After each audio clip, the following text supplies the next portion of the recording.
Oh, hi. Thank you. Thank you for the birthday wishes. Hi. And I'll actually get into the Discord channel. I'm sorry, guys. I got distracted. Okay. Double check, make sure my Discord settings are right, because I did not do that first, guys. I'm sorry. I'm also going to talk off. Okay. Looks like it's working. Thank you. Sappy birthday. I don't want to have a sappy birthday. I want to have a happy birthday. Oh, why is it quiet? Because I didn't turn my goddamn music on. There we go. Why is it quiet?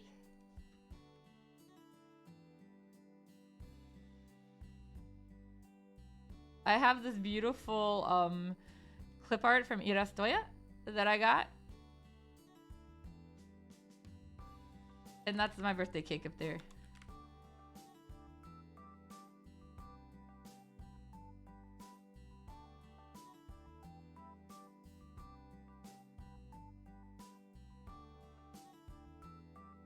Yeah, so yeah, today's my birthday. I think it's, you know, I have it pretty much, I guess, everywhere. But yes, I am turning 35 today. I'm that old. Contrary to what everyone at work and other places seem to think. Nappy, okay. I made my own cake. Not because people didn't offer, but because I wanted to try a specific recipe, so... Yes, before people think, oh no, none of my friends will make me cake. That's not what it is. It's literally, I wanted to do it, so. I don't, well, I found a new recipe that I really wanted to try. And so I also just felt this way. Oops, I forgot to mute line. Sorry about that, guys. Oh, yeah. Yeah, thank you. Thank you for coming. Nom nom nom. So the cake I made, well, I did it as cupcakes, but it was a chocolate covered cherry is what it was. I definitely want to add more cherries next time, maraschino cherries. It's hard to find, necessarily find the ones sometimes with no corn syrup, which I do for Wong's sake, because too much Wong is allergic to corn syrup. And honestly, it's actually better anyways if I don't. So, but yeah, so I bought a really expensive jar that was imported from Italy, and it was 14 ounces and it called for 10 ounces. So I didn't use all of the 14 ounces because I was like, I'll save a couple ounces to eat because I love cherries. But yeah, so it was good, but I definitely think that was the common comment I got on the cake was that it was good, but they would have loved more cherries like to bite into. And I was like, yeah, I totally agree. So like not negative. It was what do you call it? Good. What's that word? Constructive criticism? Yeah. I mean, it's not like I was like, oh god, this better be the best thing you've ever eaten or something. With baking, I know I'm on a learning scale, and I like baking, so. Yeah, it was really fun. So that was good. And yeah, my friend Kubo Kohaku, who's a professional baker, I guess would be it. She decorated it for me with the frosting, and then her and Cosplaying Kitten went really had fun, and they're the ones who decorated it with the sprinkles and the eyeballs. Yeah, if you guys didn't notice from the photos I posted, yeah, those were eyeballs on there, those white. Yeah, that was actual eyeballs. You know what? Actually, wait. I think I have a picture of this. Because, yeah, I figured if people give me something to share, I will. So let me see if I can go ahead and share this pic. Because that was my goal, is to share some silly things with you guys. I also have a piece of art I got that I will share, too. So let me see. Where are my cupcakes? There we go. Okay. Just trying to be lazy. Can I just, like, paste this on?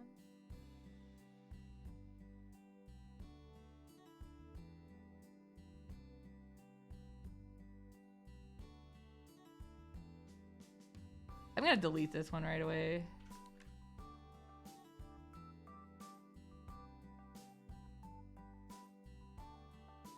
I'll save the other one too. Okay. All right. So yeah. There they are. These are the cupcakes that I made. So yeah. Kubo Kohaku. I made the frosting, but she put it on. And then her and Kitten decorated it together. So yeah, if you can see, those are eyes. I didn't really have a theme or anything, so I just was like, what do you have? What can you bring? And I jokingly sent Kitten a link to some sugar eyes to put on cupcakes, and she's like, I actually have those. I'm like, oh my god. So she brought them. But yeah, so it was funny. The sprinkles I already had at home. I only really have sprinkles. Okay, cool. And then I also...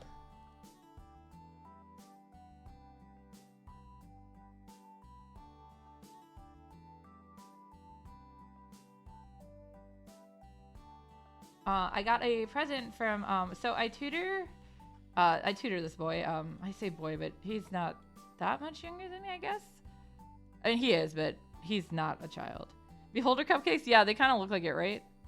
I don't know. I wasn't going with a theme. I just thought it was hilarious to put something on top. And it was even better because when we put them on top, we were decorating, and like Wong was upstairs and he came down and he like walked past and he has to do a double take. And he's like, what the fuck? Why are there eyes on the cupcake? It's like, don't worry about it. Yeah, so Quirky Cube Studios is his art handle online and stuff. So Jesse is his real name, and that's also part of his handle, so it's with it. But yeah, so he did this picture of my character Lily from Zoskias, who is the girl on the right side, and his character Stealth Phantom on the left, who's from a series called Stealth Phantom. Go figure. So yeah, I thought it was cute though. I got my first piece of art for my birthday. Like, thank you. Yeah, so I figure if you guys are interested and want to talk to me in the Discord, it is my Discord channel that I share with Kitten. There we go. I just had to type Discord. Yay! So I am in it, the voice channel. In that, it's literally, if you go to the voice channels, I'm down there in the voice channel. And so, yeah, you can just hop on, even if you just want to say a couple things and get off. I mean, if you really want to hang with me for some reason, that's fine too. But yeah. I figured a lot of you guys, because, well, okay, so on my birthday, I tend to like to just kind of like have a chill day. And I always like to draw a picture of Tokiya Mikagami from Flame of Rekka. If you guys got it, it's an older series, Rekka no Hono. But he was I guess, like the first character I ever learned that had my same birthday when I was a kid. So he's always kind of had a special place in my heart. He is actually one of my he's my favorite character from that series. And he is actually probably still one of my favorite characters. He's a very fun character. He's a little grumpy too. He's kind of a soon. But yeah, and then Anze Nobuyuki, the artist of the creator and artist of Flame of Rekka, and him, he's been a big like influence on my art and stuff. Probably not really my storytelling, but as far as the artistic style itself goes, I really like his art style. Flame of Rekka I really enjoyed. I did enjoy Mirror and even parts of Mixum, but I do agree, like I was talking with Rana Faye a bit about this at another time. Yeah, he goes a little crazy with all the tournament arcs because that's kind of become a staple in his series, and that's not necessarily a horrible thing, but yeah, it's not really. I don't ever plan to do like a tournament arc in any of my stuff, so am I a failure as a writer, as a primarily like shonen writer? No, sorry though, I don't really do tournament arcs. I do a lot of fighting, but Flame of Rekka, it was definitely. I felt like Flame of Rekka was really story-oriented around the tournament arc. It's the first half, the end of the first half.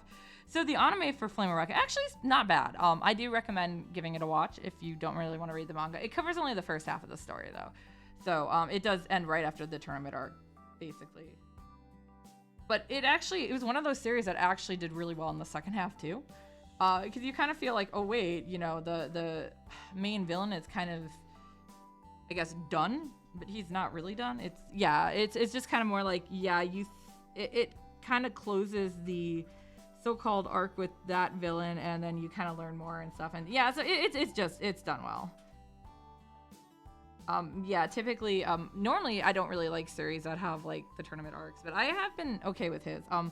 I have been kind of casually reading his newest one, which is like Arakawa.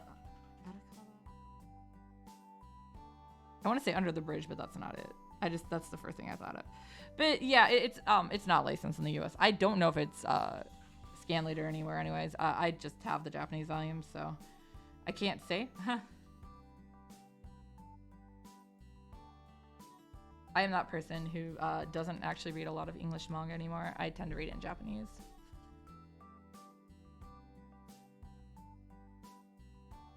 But yeah, I'm trying to think. Where was I going with that? Confusion intensifies. I don't even know. I'm sorry, guys. I had some friends over yesterday, and it wasn't a big group, but we get a little crazy. We watched the newest Conan movie with questionable subtitles. They were machine translated. All I have to say is, part of it makes it even funnier by doing that. So if you guys see me posting like there's always depression or something, it's a joke about the subtitles, guys. I'm not depressed. Don't worry, not today. I had a great time with my friends, so. But yeah, it was the first time it came that particular line, "It's always depressed," came from they translated, so the actual line is "Shinjitsu wa itsumo hitotsu." There's always one truth, but for some reason they machine translated to it. There's always depression. Just like what? And then they also used the word like in the middle of nowhere. Like, so they weren't translating sounds right. So like shimata and giku and stuff like that, they weren't really translating them. So sometimes they would just like leave them in as in, and other times they would just leave them weird. And sometimes then they would try to translate sounds that really didn't have translations. So we had a lot of times in the middle of it, they'd scream "boots!" So that kind of became a joke thing too. So yeah, no, I can't wait to actually like in my case I don't need the subtitles, but like Arex is my big Conan friend, and so like yeah, no, a lot of people do, and that's not a bad thing, guys. That's not a slight or anything. Just explain.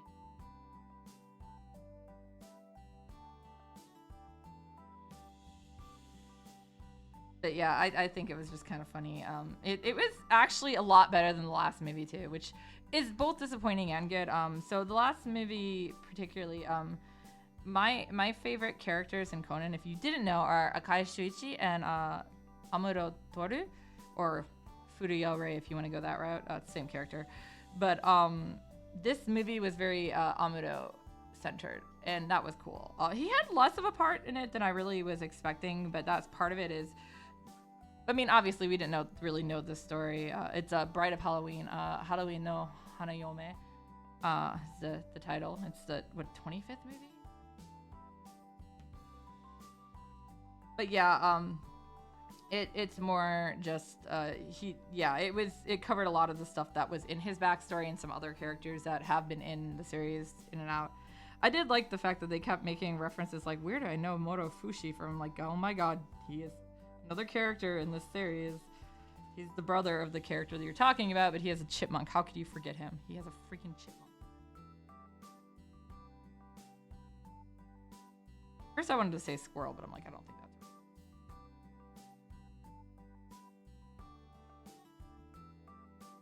But yeah, it was fun. But yeah, the last one, so the last movie kind of got screwed up. So that was all about Akai Shuichi and his family. And the reason that it got a little screwed up is so originally the plot revolved around the Olympics in Japan, but with the pandemic and everything, Japan didn't end up with never got to actually really hold it. So it kind of it really put a damper in it. And I think they basically were like, instead of being like, let's be assholes and remind everyone, we're gonna kind of switch the plot. It was a little rough, and I'm like, I was really upset because, like I said, Akai Shuichi is my other favorite character. So I don't know if I like him or Amuro more. It really depends on, I think, the storyline, but I like them both a lot. And yes, I have Yaoi Dojin of them. I don't necessarily always ship them, but I think it's funny. And actually, some of the art is really cute. So it's a pairing that I'm okay on. So I was like, I'll buy some. Most of my pairings I ship in canon and straight, so yeah.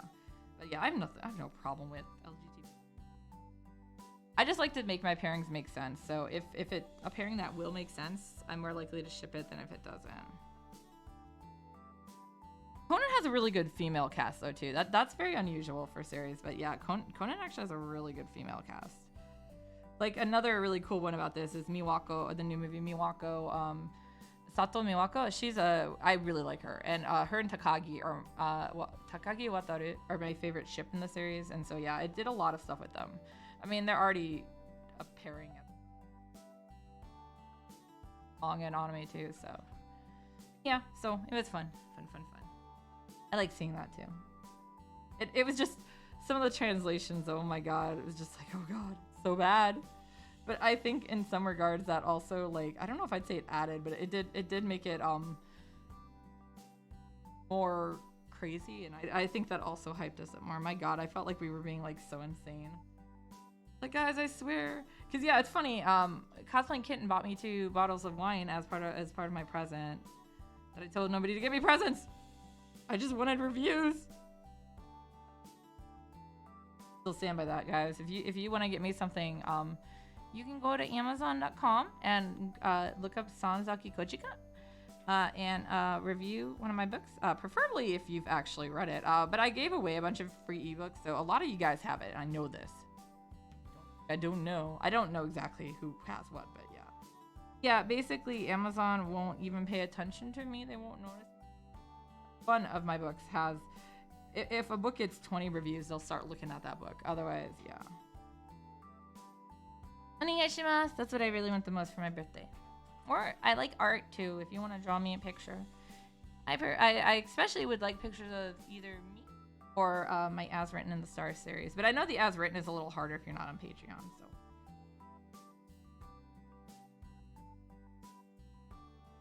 And yes, always money is fine.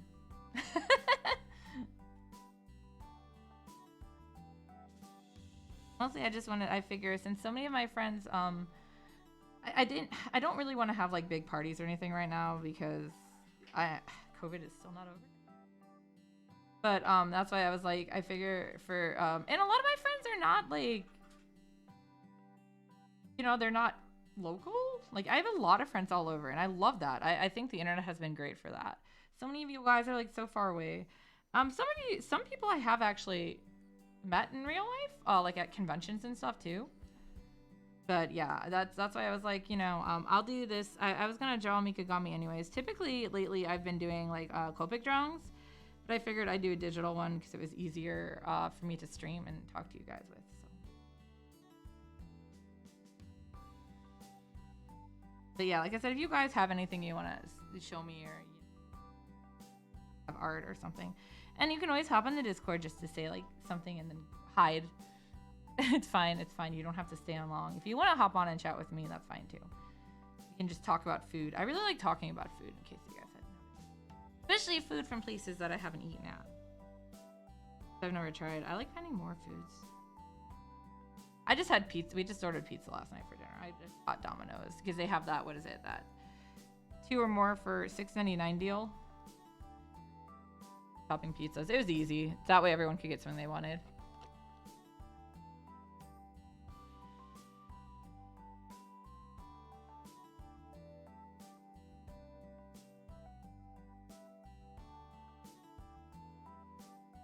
I just realized. Oh, hi, Mandy. Thank you.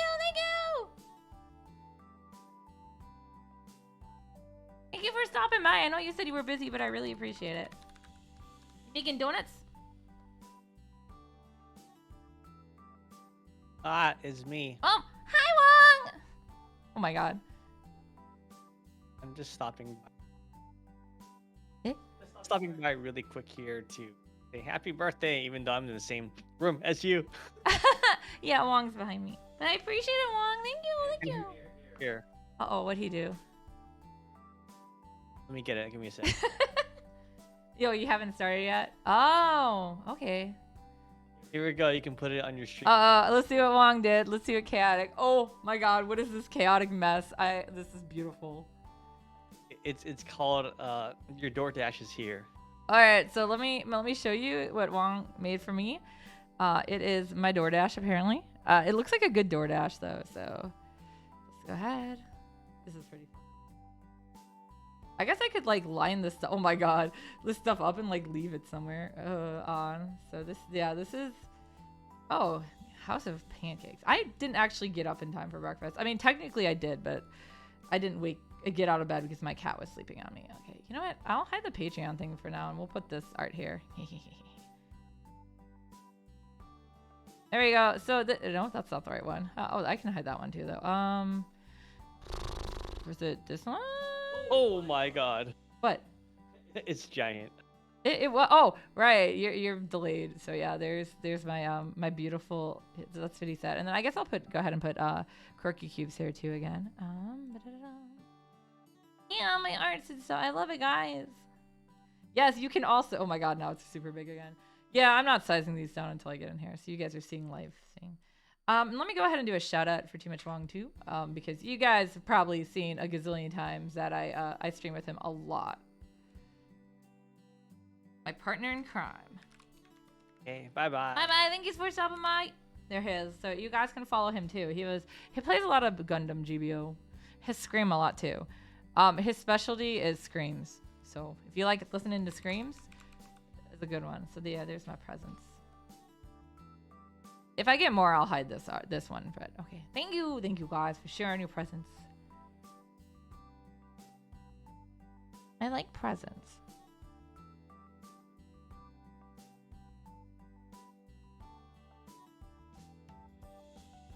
Oh my god, wait. She literally brought creamer into a plate. Wow.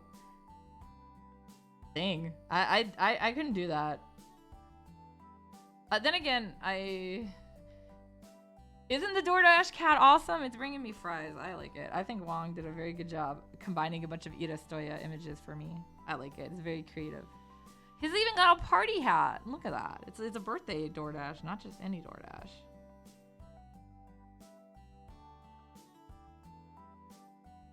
Honestly, I don't think a lot of restaurants do have flavored creamers, though, right? I don't really drink coffee, so I can't say for sure, but I've never had somebody like that I've been with who wanted flavored creamer, so I don't know. Yeah, I was gonna say, as long as the workers were fine with it and nobody got in trouble or anything. Because, yeah, it would be really bad if they did. I kind of really felt bad for our DoorDasher last night because my friends went a little crazy and they kind of filmed it too. And I was like, it wasn't that they went crazy that I had problems with. It was more like, oh no, poor. Really? Yeah, I guess, like I said, I've never ordered coffee. And the people I order coffee with, like, for instance, Wong usually takes his coffee black. So, I don't have any up. I mean, you don't have any what? Coffee? Or places that have flavored creamer, you mean? Yeah, like I said, I can't think of a restaurant where they ever would have flavored creamer. I mean, is there certain areas where that's more common?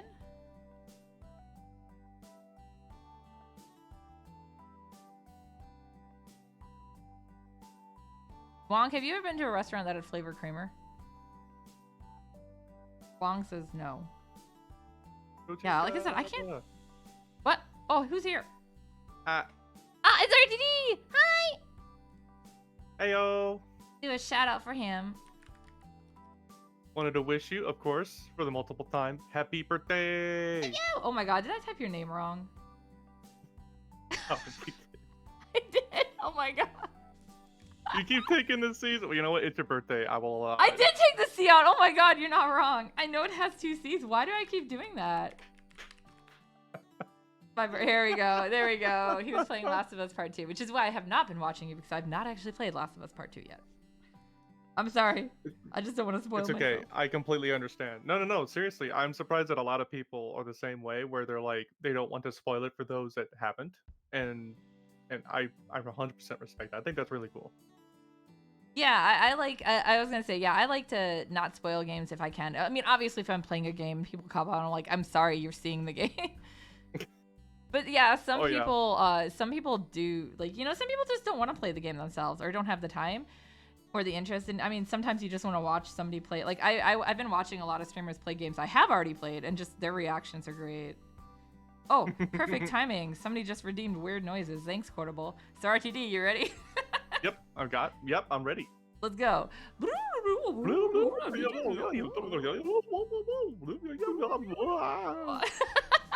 Thank you.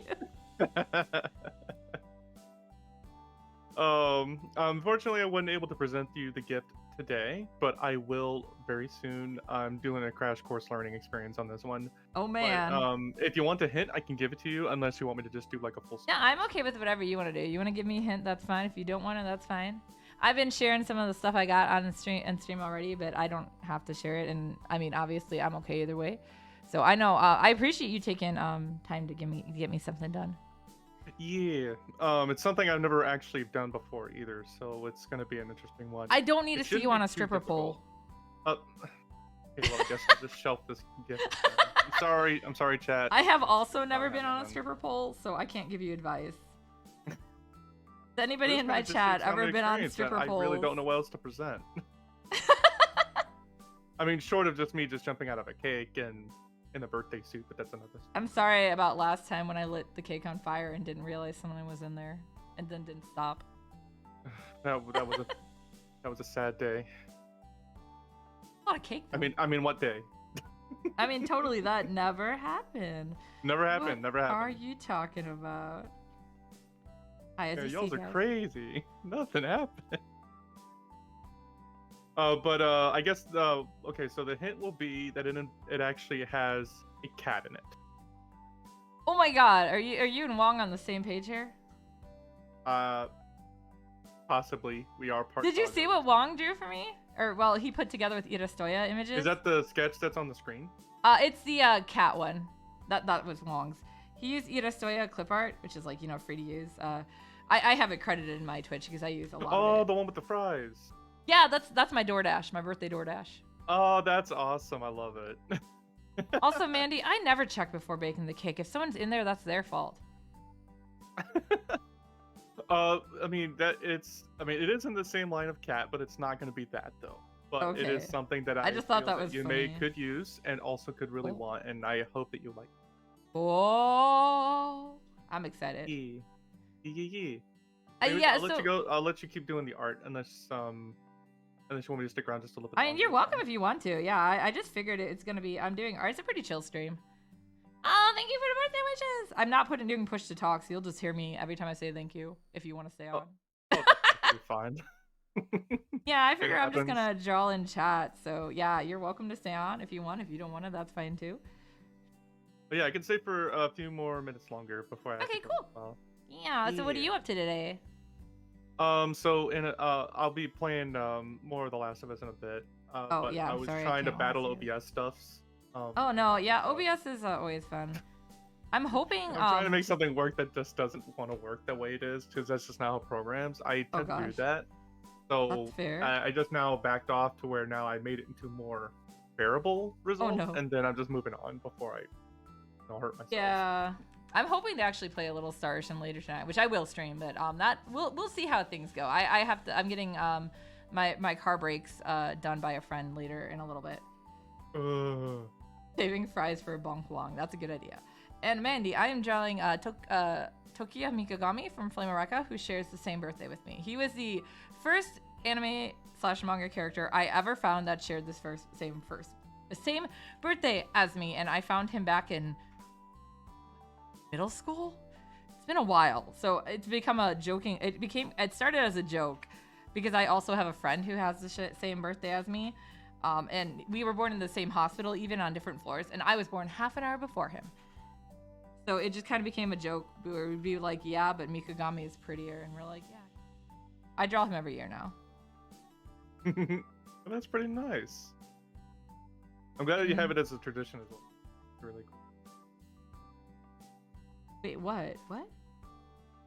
Wait, what are you talking about, Dead Arts? I have no idea what you're talking about. Oh, I yeah, thought you were talking no. to me when you said that, I was all like, wait, what are you talking about? You're drawing like Mikagami. No, what are you talking about? I'm not drawing anything. It's a lie. Don't listen to him, guys. RTD's lying. He just wants to get in your trash can. Yeah, it's a silly thing, but I like to do it. I used to, oh, the stripper bowl question. It's back to the stripper pole. I see. There you go, RTD. There's some knowledge about stripper poles for you. Is that a trash? That is a trash can.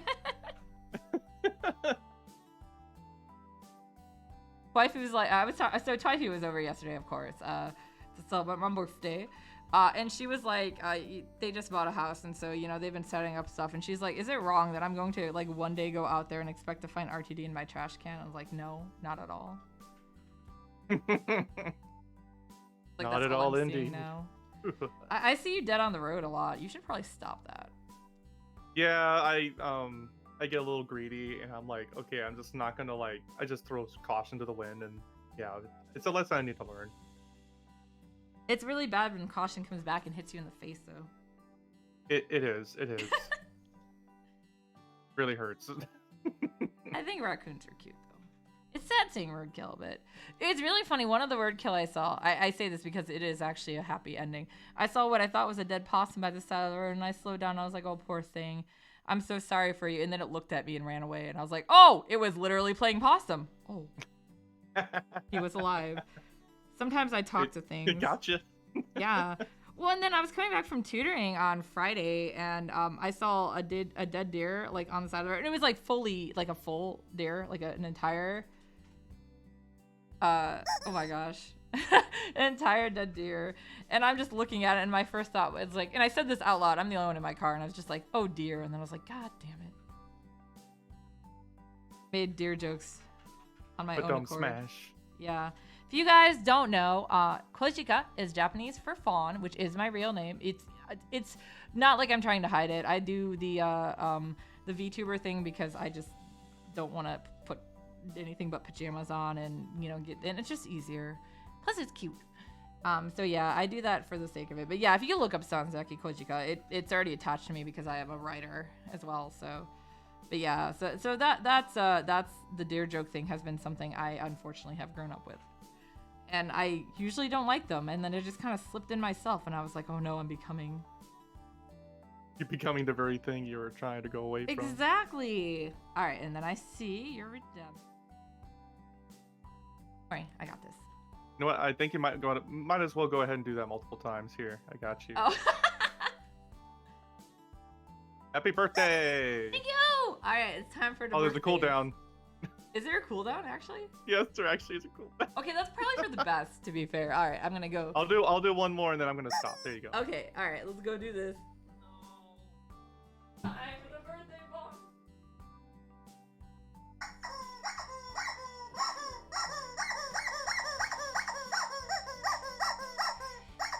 Three times in a row. That's why I did so much.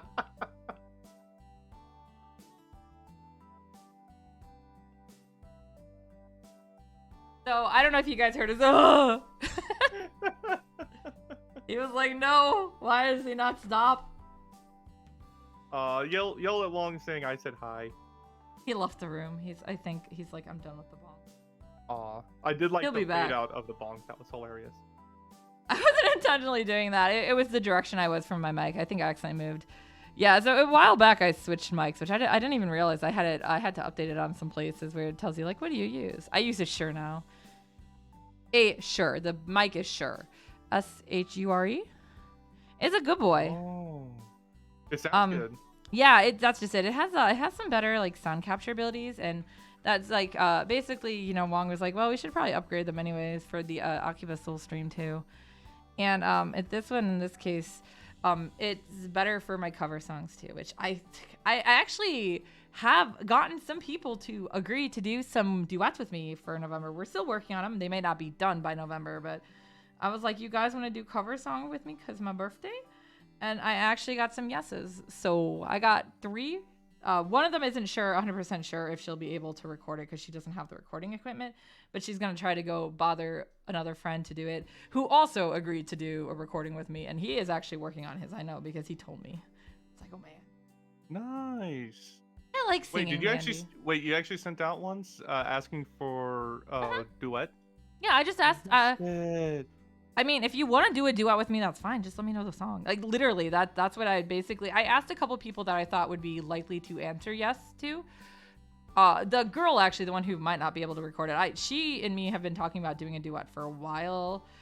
Because I had once upon a time posted I want to do a duet to a specific song, and she's like, oh, I'll do it with you. And I was like, oh, okay. So we've been trying to work on it, but the recording thing is an issue for her. And then actually Cosplaying Kitten was the last one. I asked her, and I didn't think she'd say yes. And she's like, well, I can't sing, but if you don't mind, that's fine. I'm like, no, I want to have, I really have been wanting to do like cover songs with other people. And it's more just one of those, having fun singing and like, yeah. So I'll be obviously doing all the like the weird art and stuff for it too. So. That's cool. Yeah. It's not going to be as advanced as most of my videos because of the fact that I have so many.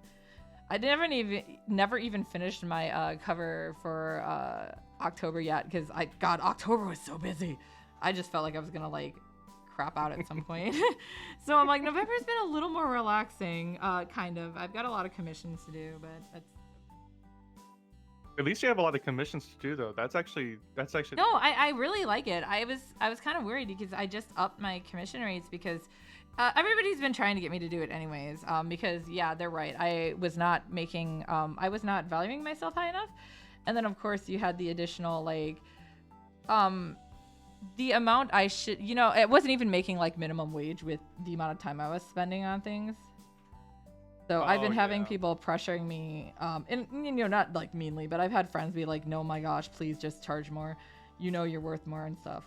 And so, yeah, I finally upped some of them a little bit because I'm not doing big jumps at a time. I'm doing small. And I was like, oh no, because yeah, even one of my regulars was like, oh, I knew this was going to come one day. And I'm like, oh God, they're not going to commission me anymore. And instead he has 2 commissions with me that he knows will be delayed because I have holiday. The other ones are like holiday and they had already come first. And then another one of my friends was like right away is like, oh, I need this commission and I want a commission. She commissioned Calic from those kiosks for me and that makes me really happy. But she apparently is a big Calic fan. I don't blame her. He's adorable. So yeah, that made me happy though. So I'm like, yeah, that will be the next one I work on. But then I'm also doing save the dates for someone who was a customer of mine like 2 years ago. And I made a comic for her as her significant other as a present from her. Like, so she wrote it out and everything. And then she came back to me and she's like, we're engaged now. And we wanted you to be like, we wanted to have your art as part of our stuff. So I'm doing the save the date cards with them. We're doing little comic cards. It's so cute. Aww. I was really excited that they came back to me too. Yeah, I'm that kind of person. I'm like, oh my God, they didn't forget me. I love it when you are people very come back. difficult to forget. Let's just let everybody know that. Well, I mean, these are just people who like her. I don't know her. We just talked on Etsy and stuff, so it's not like although she actually was really close based on her mailing address. I'm not gonna stalk her, guys. Sorry. How dare you? Why don't you? I know the temptation to stalk people every time like somebody buys something Seiyuki in my store is always very high. I'm like, oh my God, I want you to be my friend, but I won't. I'll behave.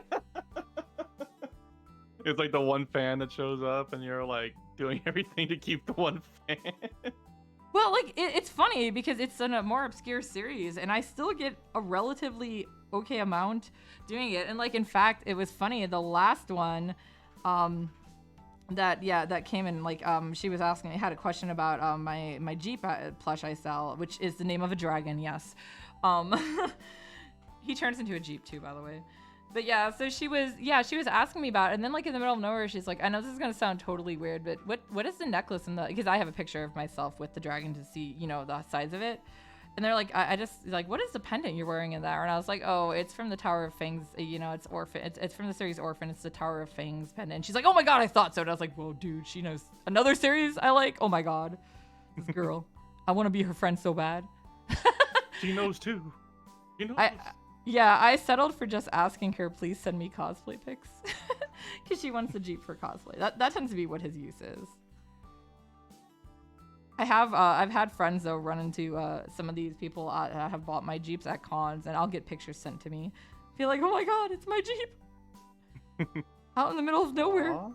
Yeah, it makes me really happy. I mean, yeah, I'm sure you like, I was going to say, even if you don't have something that you've created yet, you can, I think most people can kind of understand having something that you've put your energy and your heart into and stuff. Just seeing people enjoy it is always like a really thing. Same for even just streaming though. Like, it's good to be like, oh my God, these people are like enjoying it and they're coming back and, they're obviously with the stream, you can't really, what would you use a stream for? I use it to put myself to sleep. I completely get it. Like seriously, because like, you make something and then somebody else is just truly like all heart enjoying it, and puts the biggest smile on your face. It really does.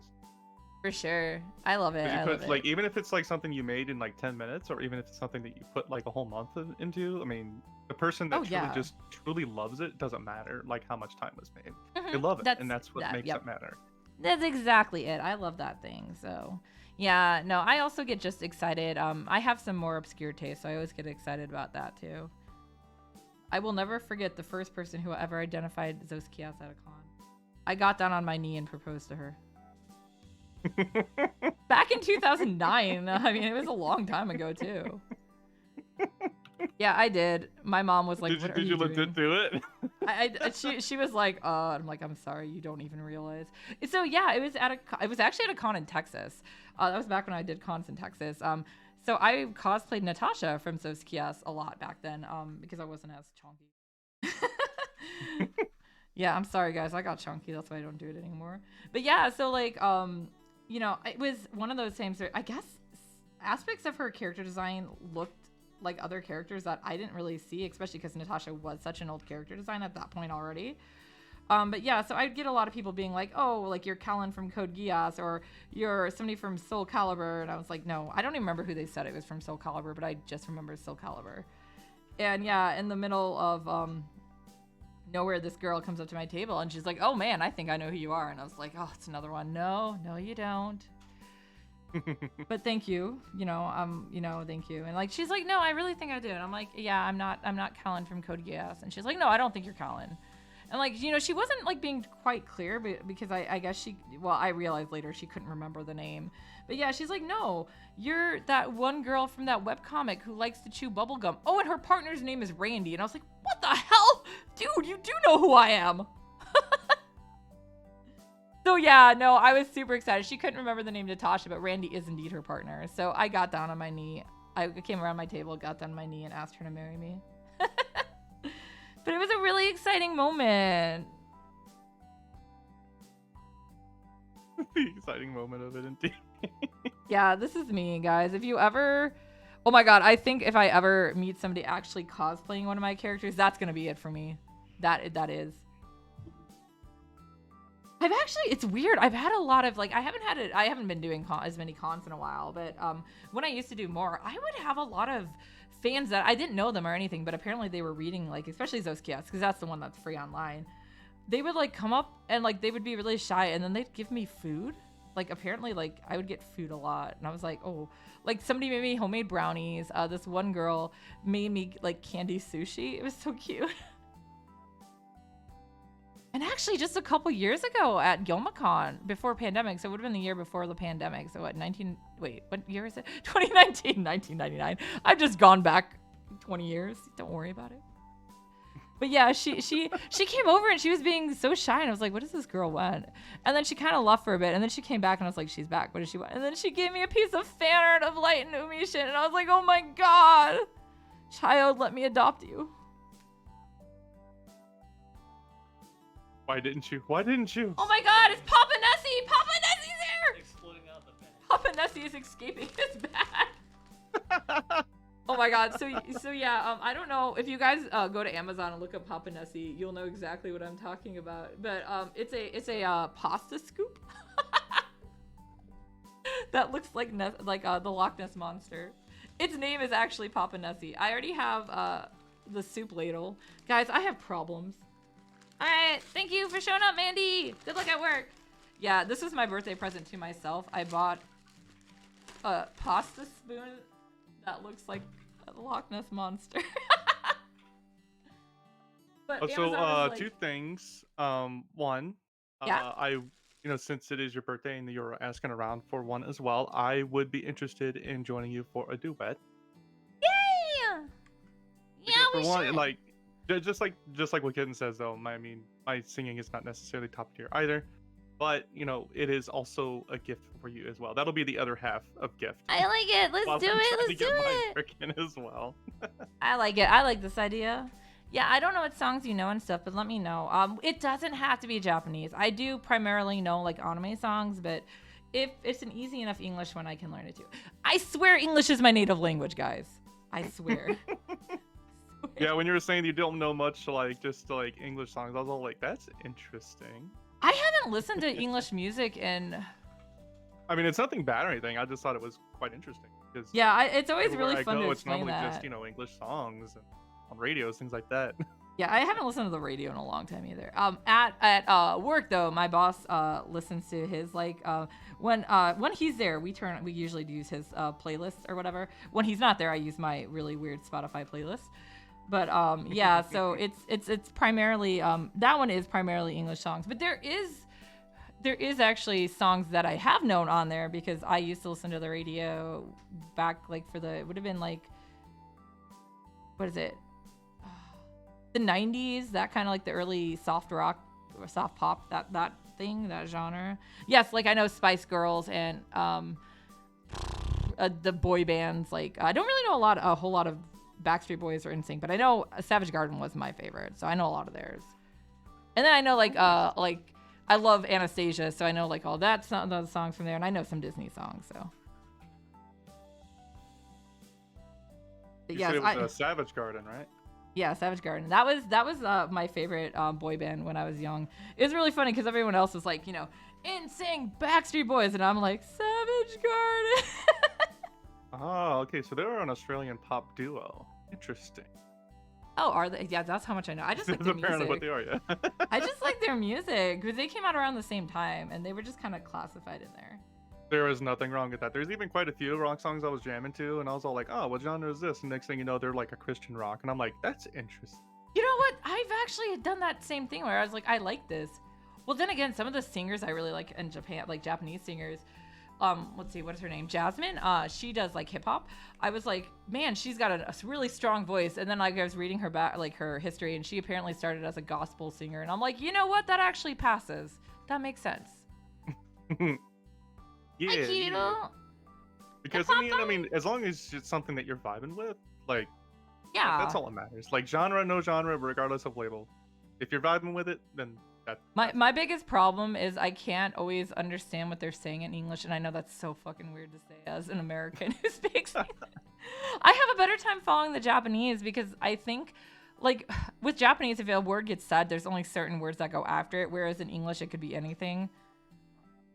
And some of the some of the rules. Okay, because like you said, it's only in certain ways that it could end up, whereas in English, it's pretty much anywhere a mess. Well, yeah, like so. For instance, tsubasa, the word for wing, usually is gonna end up with some version of hirogaru after it, which is like to spread, like to spread your wings. Thank you for stopping by. Have fun with Sonic. Go fast. But yeah, so like, but then yeah, in English, I don't know. Actually, it's really funny because I think my boss has mostly older songs and he has some newer ones. So I've been hearing a lot of, Lady Gaga. Who are the other ones? I heard some newer Avril Lavigne. I didn't even realize she was still making music. I know, what you call it? I heard there was like a new song that Paramore made, I think. Who's Paramore? Is that a band? Yeah. I have probably... Oh, thank you for the raid! I've probably heard their songs. Fruit Snaps. You probably have. Yeah, you absolutely probably have. There's a lot of songs in which I recognize, but I don't know their name. It's really funny. People are like, you don't know who such and such is? I'm like, if I hear it, I can tell you. You know what, to be fair... Like, oh, I know who that is. Thank you! Thank you for the happy birthday, Firearm. I mean, to be fair... with song and band names. Horrible. I just remember, well, yeah, I was gonna say I do that even with Japanese songs, but I just remember one of the times I used to go to a karaoke box for my birthday every year, and one of the times my little sister was up, she came and she does not know Japanese songs the way I do, or even Kitten does. Kitten's probably knew more back then than she does now, but she at least she can read basic hiragana because we were in class together. She just hasn't practiced it in a while, and we can pull up the lyrics on the phone. She knows how to pronounce it, and she understands some words. Sakura, on the other hand, does not. I had taught her a couple songs in Japanese to sing at karaoke at one point. But yeah, so we're at the karaoke box, and she's like, oh my god, I want to sing a song with you, but I don't know any of these. And I was like, I don't know. Like, maybe I'll find a song, like, pick a song, and maybe I'll see if I know it. And she's going through the English songs. And she's like, well, maybe you know this one, and it's Coldplay. And I was like, I don't even know who Coldplay is. This was years ago, by the way. I do know who they are now. And she started playing it, and I was like, oh, wait, I know this song. It was in a TV commercial. So I sang a Coldplay song because that was back when I was still living with my parents and I had cable there. So yeah, I sang a song because I heard it in a commercial. Big Boot can relate. Commercials, you would be like hearing that song from, and that's where it was kind of birthed. Yeah. There's also a song that my boss has on his like playlist that he plays that he's like, oh man, I love this song, and I'm like, it makes me think of serial killers. And he's like, what? But the only time I've heard it, and the first time I heard it, it's a very catchy song, but they used it a lot in this Netflix series, I think it was Netflix, that I watched about this like lady with I don't know if I'd say it was like I don't know what kind of mental thing she had, but yeah, she was like kind of crazy, like really crazy, and she was on the run because she had killed people, and she was trying to keep her daughter from like I guess learning about trying to keep her in her eyes safe or whatever, or what she was calling her daughter anyways. But yeah, so they played that song. I can't think of the name of it, but they played that song so many times in it that everyone else is like, oh, this is wholesome, and I'm like, serial killer. But he's like, please stop now. Like every time I say that, I was like, oh man, it's a serial killer song. He's like, no, don't do it for me. Don't ruin it for me too. Oh yeah, D3 was so much fun. Yeah, Firearm used to go with me to D3. In fact, it's really funny because Firearm lives probably about what, 5 hours? Of course it's Mikagami as in Flame Eureka. Like he lived like 5 hours from me, and even back then, when we used to do D3, like, so that's the karaoke box we used to. It's Ding Dong Dang was the name of it. We called it D3 for obvious reasons. It was easier. It was a Korean karaoke box, but yeah, they had some good Japanese songs and everything. They were using I don't remember what the main system they were using was because it was actually Korean, but they also had a Japanese only system that they had there because Fireman and I went just the two of us before and we're there for like 6 hours with it. TJ Media, thank you. He knows. That's right. I remember we were trying to read the Korean and we got stuck on the letters T and J because they weren't in Korean. Got confused. It wasn't actually in Korean. It was just T. Yeah. There was one time we're there and we're like, what is this second part? What does the first part of this mean? Because we figured, my one friend who had some minor knowledge in Korean was able to figure out that the second part was like, media or whatever. We could not figure out the first. And then like somebody else came back in the room from using the bathroom. They're like, doesn't that just say TJ? And we're like, what? Like felt so dumb. But yeah, no. So yeah, Firearm would always drive up and we would go karaoke together. Like every single time I did it, he would come, even though he was the furthest away out of everyone I knew. So yeah, he's a good friend. He's been my partner in crime for karaoke at a lot of events and cons. So in fact, I met him at a karaoke room. Oh, thank you for doing the shout out for me. I completely forgot. I was distracted. I was trying to set up this other thing. As also another part, you will be the first of very actually no, I think you are truly the first to see. Let me go ahead and see. Can I do this? I think I can do this. Uh-oh, maybe? What is he doing? Try. I don't want to see your butt. Oh, well then.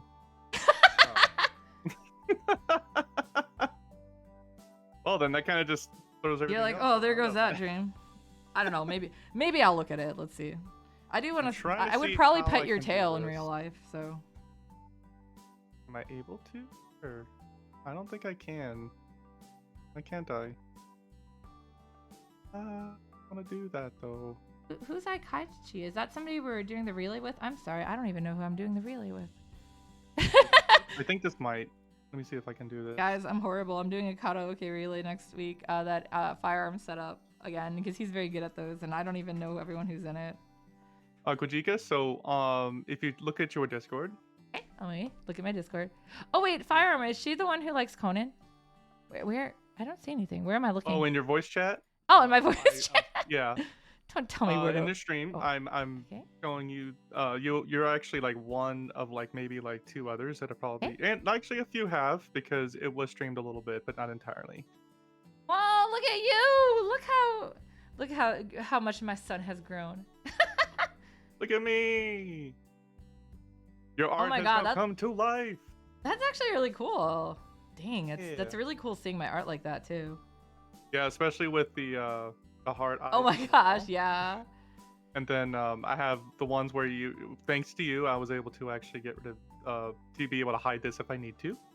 Nice. Can you move your arms at all? And of course with the hoodie as well. What's up? Can you move your arms at all? Or they just only a little bit. Okay, yeah. I was wondering if they just shifted a little bit. Yeah, there you go. And I like how my ears even move around a little as well. And then so I have everything from me doing little steppy steps. Nice. Yeah. I love that so came out really good. Your art is phenomenal. I just want to say thank you. Thank you. Thank you for thinking of me when we were both the design for the PNG and now this. Yeah, I can't wait to see that on stream for the first time. So yeah, let me know when you get the debut set up and I'll try to make it too. I know you're talking about getting that set up. I at least wanted to show you the very first because for one, of course, you are the number one to me, number one special rescuer of course of all time. And then also just because you drew it and I was like, I want her to see this first.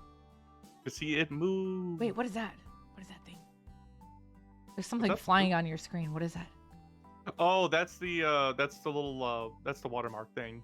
Oh, okay. I just I see this little I haven't paid for the program yet, so I need to... Okay, I just see this cute little thing. Like, oh my god. It looks like small Ame art. Yeah, I think it actually is.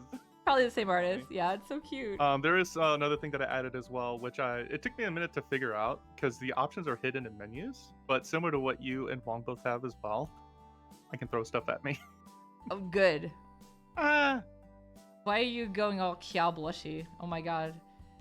Oh, it happens whenever I'm either looking in extreme up direction or if I smile really heavily. Oh, okay. I was like, what are you doing, RTD? Stop looting yourself.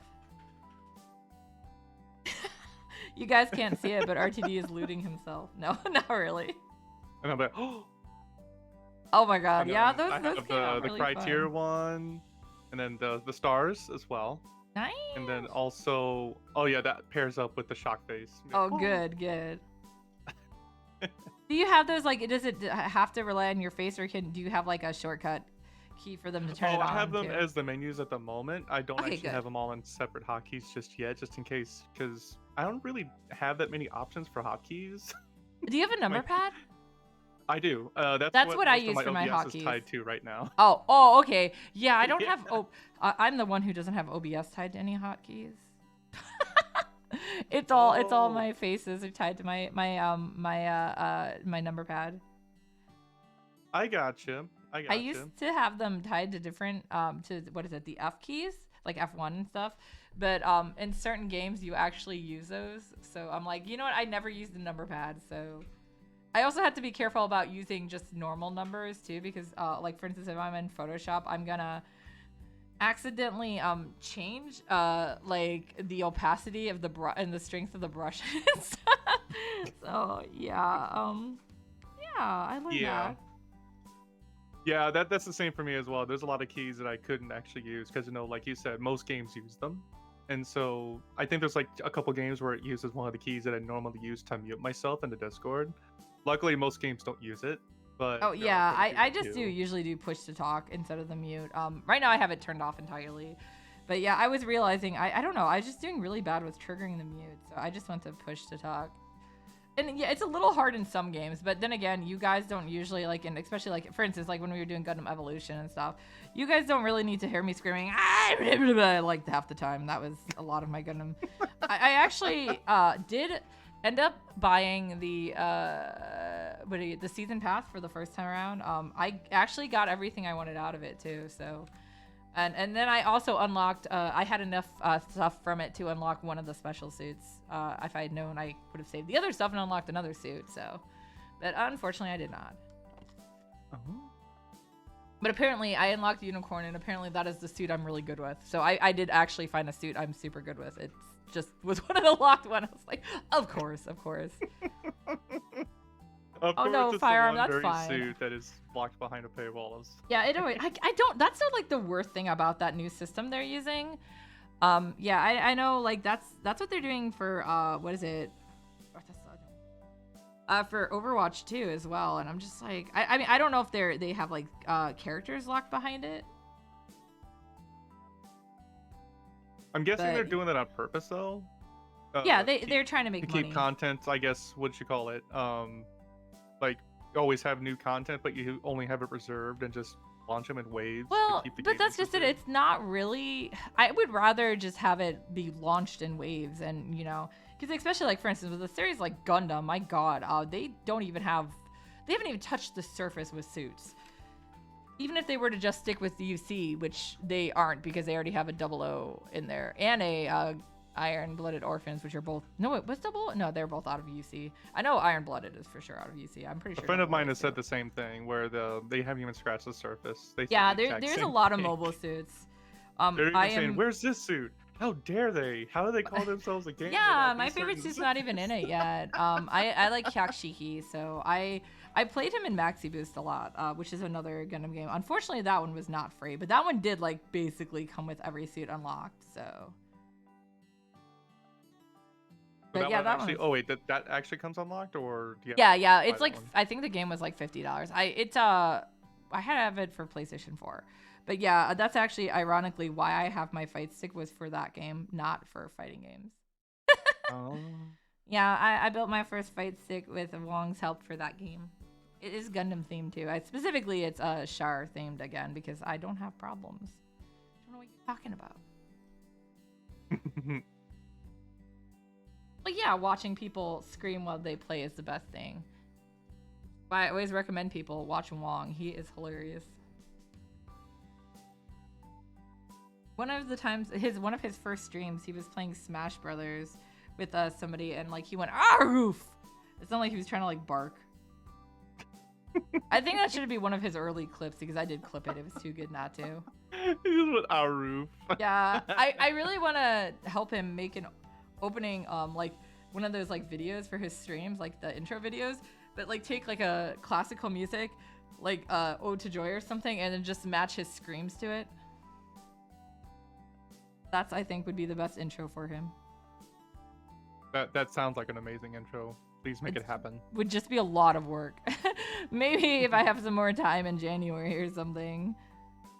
Somebody go clip all his screams for me. Dead Arts agrees is a good one. Yeah, somebody go get me all his screams, okay?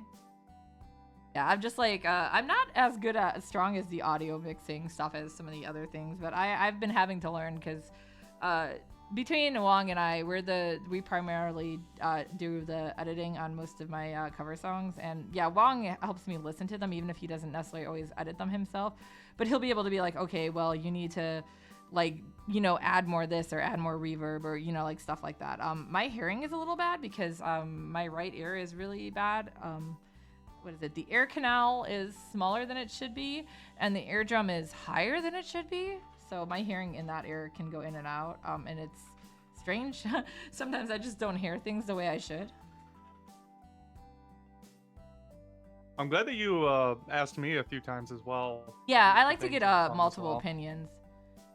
Yeah, when I was here at first, I was all like, "What am I looking for?" I'm trying to find anything that you might be like needing to be looked at. And, like, so I listened to the whole song like multiple times. I'm like, okay, what am I obtrusively looking for? Because I don't know. And then all of a sudden, whenever I mention the crickets, which is pretty funny how that seems to come up. Yeah, that's also part of the reason that I got the microphone thing, because this one doesn't need the filter on it for recording like the other one does. And a lot of it is the filter was doing the crickets. That's interesting. Yeah. Normally, whenever a microphone compression, will like, thank you. Normally, when something happens from a microphone, it's normally like either interference or a signal being picked up somehow. Yeah, no, this was actually the really compression on crickets, it. Yeah, it was the compression on it. That's why. Interesting. But yes, as you noticed, I never could hear it. So that apparently that sound doesn't pick up for me in my ears. That wasn't crickets wasn't the cause of the multiple track overlaps, was it? I know you said one of them actually had like 20 different tracks in the same bar, I think. Oh, is it a lot? Most of them I have. Yeah, no, when I'm doing covers, I always record the song itself. I try to do like several full versions of it first, where I do like anywhere from 7 to 12, just going straight through. And then I'll go through and be like, okay, I don't like how this line sounded. Or if some of them are more complex, like for the faster songs, especially, or the ones with really big gaps in the middle, I'll do it like a section at a time. But yeah, I always have like a bunch of different variations. So when I'm going through afterwards, I'm picking out, okay, I liked how this one sounded from this track, but I like how this part sounded from this track. And then I mix it and edit it. So that's why I'm always like, yeah, people, even with cover songs, so like you're fine just sending me one track, I'll rip it apart as I need it. But also if you want to do like multiple takes just in case, that's not a problem, because yeah, that's how I do my own. You guys are never hearing my first take on cover songs. Like obviously on karaoke you are, because I'm just singing it with you, but that's also why you can see all my mistakes. Oh yeah, if anything, you actually prefer to have multiple takes. It's easier so that you can pick out yeah, to not only do an edit or pick out the best one, things like that. Because hell, you never know. Like retake number 6 could have been better than retake number 10. Oh, usually my later retakes are better. Sometimes the first one is one of the best, but then like 2, 3, and 4 will be like crap. Because like I guess I do really good, and then I'm like, oh man, that was so good, and I get overconfident, and then the next ones don't have it, and then I start being like, okay, I gotta watch myself, so it kind of gets a little better, and then I get a little back to kind of the feeling I had for one. It also does depend on the song too, because there's been a lot of songs where I thought I knew it really well. And when I actually went to like when I tried to record it, I was like, I guess I do not know it that well. Okay, then I guess I will have to try to focus a little more. Watching First Take YouTube series. I've never actually watched that, but I'm guessing it's similar where they just like show you the first take of. Is it only like songs or is it also like videos and stuff?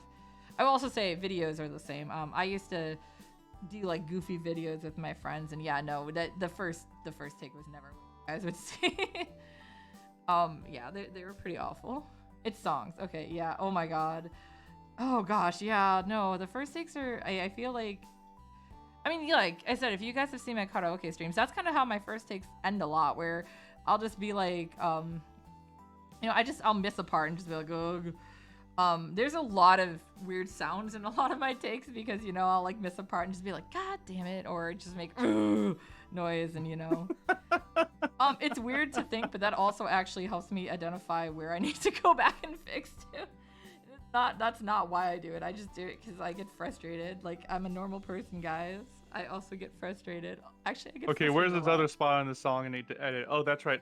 Number 4. Where you at? Oh, yeah. Yeah, it's literally, I can just, like, look at the volume and be like, okay, I, like, screamed there. That must have been me being upset about something. Yeah, that was also another problem, but of course, that means, like, in those cases, you're actually just so used to ones where you're doing it knowing that you're going to be editing it later, where it's like, oh, yeah, this, that, and the other. Keep going, even if you mess up, things like that, because then you can just edit and change. But of course, like you said in karaoke, yeah, you're just doing it live in one take. Yeah, so if I mess up, I just have to keep going. I mean, which is the same, but yeah, it's like I don't have the option to go back and like fix it. I mean, technically, I could stop the song and start back over, but yeah, that's not the point. Like live karaoke like that is supposed to be fun, and so the mistakes are part of it. And yeah, I feel like there's gonna be the scuff with anything, of course, absolutely. I feel like the mistakes that I make sometimes are also just so hilarious, they're worth it. And sometimes I don't realize what language the song is. And it ends up being not just Japanese, but Japanese, English, and German in the same sentence. Like, what are you doing? That was still the weirdest. I'm like, I don't know what they say in the middle. I think it's in English. No, it's not. It starts in English, and there's a German, and ends in Japanese. Like, what the hell? That was one whole sentence. How? I felt better after realizing that was why I didn't get it. It's not my inability to understand English. It's literally my inability to understand 3 languages garbled together in the same sentence. I mean, even I have my limits, guys. There are no limits. There are many limits with me. Never. That's okay, though. I have fun. I mean, I was going to say, part of like stuff like that, too, is both an artist in any form. An artist as a writer, artist as a drawer or singer, or, even like chefs and like stuff like that. It's good to know your limits. It doesn't mean that you have to stick to them, but it's just good to know where they are so you can get better. You don't know your limits, you don't know how to improve. That is very true.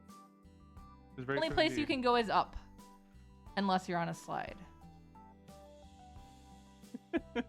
I mean, you can go up. Oh wait, no. If you reach the top of the slide, yeah, you're right. Yeah. Oh, but to say no, anything's positive, and I was like, wait, no, you can't go any further. I mean, technically, I guess an escalator and an elevator would also count for that. But yeah, I mean, I feel like with any kind of skill set, you generally, I mean, yes, I do agree that practice makes perfect if you're doing the right stuff, but a lot of times you'll do the wrong things for practice. And it doesn't mean you won't get to the perfect, it's just eventually you'll realize, oh, I have been doing this wrong my entire life. Shock. As somebody who is self-taught for like most of my stuff, that's definitely a big thing that I have run into. One of my dreams is to actually like do my own original song. I've written a lot of songs as far as like lyrics go, but I can't write sheet music. I can hum it and make it. I just can't actually write it out. Now, would you need to actually write the music in order for you just to, I guess, sing and play the music though? I mean, well, I would need to have somebody who could do at least mixing enough to make the background music. I wouldn't necessarily have to have like a sheet music per se, but if somebody could like listen to like, okay, this is the kind of melody I'm like, or the kind of, the sounds I'm looking to, and be like, okay, yeah, I understand that. Let me translate that to like some kind of, actual usable music. Oh, okay. Yeah, because I would need like a BGM. I would say it's not like acapella is a bad thing, but also if you guys have heard me attempt acapella, it's a pretty bad thing. My own songs are a little easier because I made them up, but I am actually tone deaf.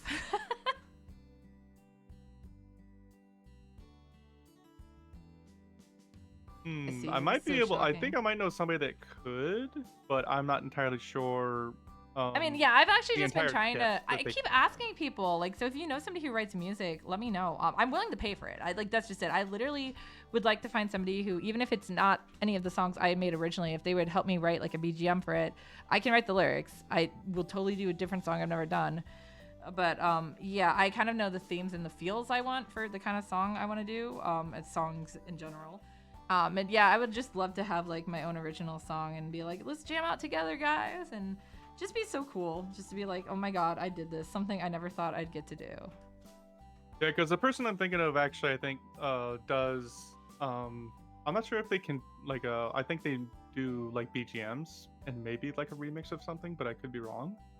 Yeah, I was gonna say I know some of the people who do BGMs, but that's not necessarily a bad thing too. Depending on the BGM, some of them actually have quite a bit of like potential melody to it. Mostly it's, yeah, so it would be one of those cases. I think some of those people would be able to. I would just have to figure out like what their rates are, and we'd have to like obviously discuss it more, but and of course they would get credits. I think in that case too, I would probably try to find someone who is really good at the mixing and not do it myself. Like I'll hire somebody to do that too. Yeah, so I'm trying to find like yeah, I've been looking for those skill sets. I've met a couple people who like said that they were doing that, but like none of them would actually like give me positive rates or talk to me about it more. So I'm like, you said you do that and you do it for like pay, but you won't tell me. Some of them are starting out to learn, which is fine, but I was just like, man, I thought it was really cool. Was it so I mean Piplup and Jammy or Keys but I don't actually, you know who I'm talking about, right? Yeah. Yeah. It's been a minute since I've seen them. I hope they're. Yeah, I actually talked to Piplup the other day on Twitter, which was pretty cool. Because yeah, I hadn't seen him. I hadn't really heard it from either of them. But yeah, like I remember it was probably mid like the summer of this year. Because if you actually look, one of my cover songs that's on YouTube is actually edited by Jammy. The mixing. Yeah, you were telling me about that too. Yeah, she was just like, I've always been wanting to like play around with somebody else so I can get better at mixing. I was like, dude, yeah, no, I mean, I'd pay you to do it even. I remember seeing that one. Yeah, it was fun though. It was actually, I think it's my favorite cover song too. Just overall, it's a good upbeat song. It's a really happy song. It's one of the Summonite songs. I'm trying to think if it was the opening for 5 or 6 though. Because I can't remember if it's ready to... I think it's To Be Alive. I don't think it's Ready to Fly. So if it's To Be Alive, that's from 6. I'm sorry, guys. I like obscure songs, too. Hey, nothing wrong with that. Nothing wrong with that at all. For a video game. Those did get licensed in the US, though, now. So you can't say that it's not available to play. I actually own both the English and the Japanese version. It is. It was a small company that brought it out, but my god, I was so happy when they did. Yeah, so I had already had the Japanese special edition, and then I'm like, buying the English? And they didn't dub it, they just translated it, so... And they translated it correctly, too. That made me even happier. Because, yeah, if you've ever had the misfortune to talk to me about some of the English translation of the Star Ocean games, those are some of the worst name translations or like name adaptions. Look, I don't know what it would be, localization that I've ever seen, because they're nowhere near what they were supposed to be. And like, it's not one of those. It's not me just being like, no, this is what I think it should be. It's literally like if you went to the Japanese websites and like the stuff that was released out for it, they were spelling the names one way, and then for some reason when it came out to the US, they like changed their names entirely. I'm like, why? This isn't a difference between Aerith and Eris. This is like literally, like chunking the source material out the window. Yeah, it's like changing, let's see. Well, Ronix. It's like written right there, like an actual page. Like Radix to Rodix. Like his nickname was Ratty because they made a lot of mouse jokes about him because he's a cat. How does that, when you change it to Rodix, those jokes don't make sense anymore.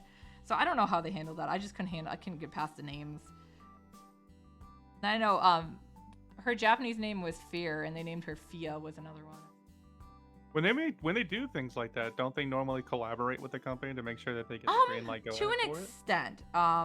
It depends a lot on the company and the particular, I guess, like what is that called? What is that word? Series, I guess, is not the word I'm looking for, but that's close enough. Like, it depends on what the the actual title is, like, because certain titles are gonna have more than others. And I mean, in some cases, maybe it does come down to a fact that this is what the writer meant, but it's not what they did. But I also just think if that's not what it's been released under, don't change it. It doesn't matter if they meant something else. This is how we knew them for this time. Like a creative change. Yeah, like maybe they're like, well, I meant it to be this, but because I was like, some of them, it's like, well, especially with like Fear to Fia. Fear is a really badass girl character. So it's not that Fia is a bad name at all. It's just her name was literally Fia in Japanese. So it was just kind of like, ooh, she's so powerful and scary. And now it's like, nope, she's this girly girl. It doesn't help either that they usually always change the tones of their voice. It's not their, obviously you're not going to get the exact voice Japanese to English, but when you're taking a character who's like sounds very low pitch and you give them a really high pitched voice, I'm like, what are you doing? It's like not fitting quite the character that they actually were. And that's not on the voice actors at all. It's not on the dub actors. That is literally how they're being directed. But that's just it. A lot of times they're not really. Bigger video games are going to get a lot more say, and same with anime and stuff, on who is doing the voices and how the sound are. But smaller series are going to be less likely to have that. So you're going to get a lot of characters that are like that really just change entirely. And so they'll change pitches. They'll suddenly sound younger or older, and that bothers me a lot. I'm very weird about that kind of stuff. But I think it's because as a creator myself, I would love stuff to get translated or like voiced in the future, but I don't want to see a character that I picture as sounding like a young male, for instance, suddenly sounding like he's a chain smoker. That's a very valid, like. Yeah, and that's what I've seen happen. Yeah. Because it's like you're like so used to the character being a certain way, next thing you know, the other one, it sounds like an Elmo doll just got stepped on. It's like, this is not how I pictured this. What the hell did you do? Damn it, Spiker, get Elmo out of here. Spiker's favorite gift to use on me is Elmo with the flames in the background. But of course, at the same time, it is a shame whenever they do like changes like that in great degree, because then it kind of not really greatly preserves what it was originally. Yeah, that's my big feel. Is I just a bit too much. Yeah, I feel the like point of porting it over, or at least bringing it to another area or to the west or anything, is to show people what it actually was. With the smallest of changes, not great, but small. Like only because, like you said, there's going to be some translation and there's going to be some like quality of life fixes to fit, rules.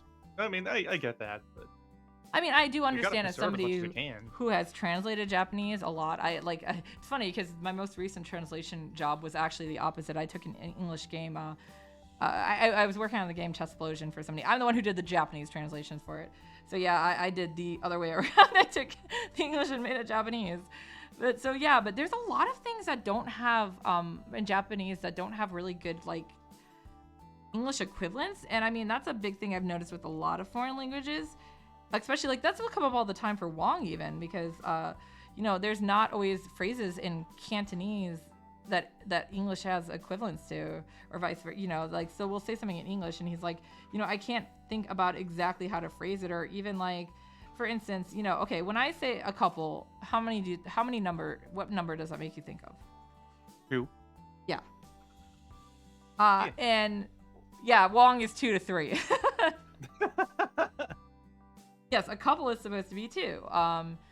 Usually a few is 3 to 4 and several is I guess like 5 to 7 or something, you know, like that one doesn't necessarily have an exact count, but that's kind of the general thing. So yes, when I've asked Wong for a couple of things and he'll be like, how many do you mean? I'm like, I mean a couple. Like, do you mean 2 or 3? I'm like, I mean 2. That's all I ever mean. But that's an example of in stuff. English, I know a couple is 2, a few is 3, several is, like you said, like more than that. Like not like 10, but like several. Yeah, times, exactly. Like, you know, between like 4 to 10 or 5 to 10, whichever. And then a number for anything bigger than that. Yeah, I mean, and that's not that's just it shows you, it's an example of like the way culture works. So yeah, It's interesting how a couple in that regard would be 2 or 3, which is interesting.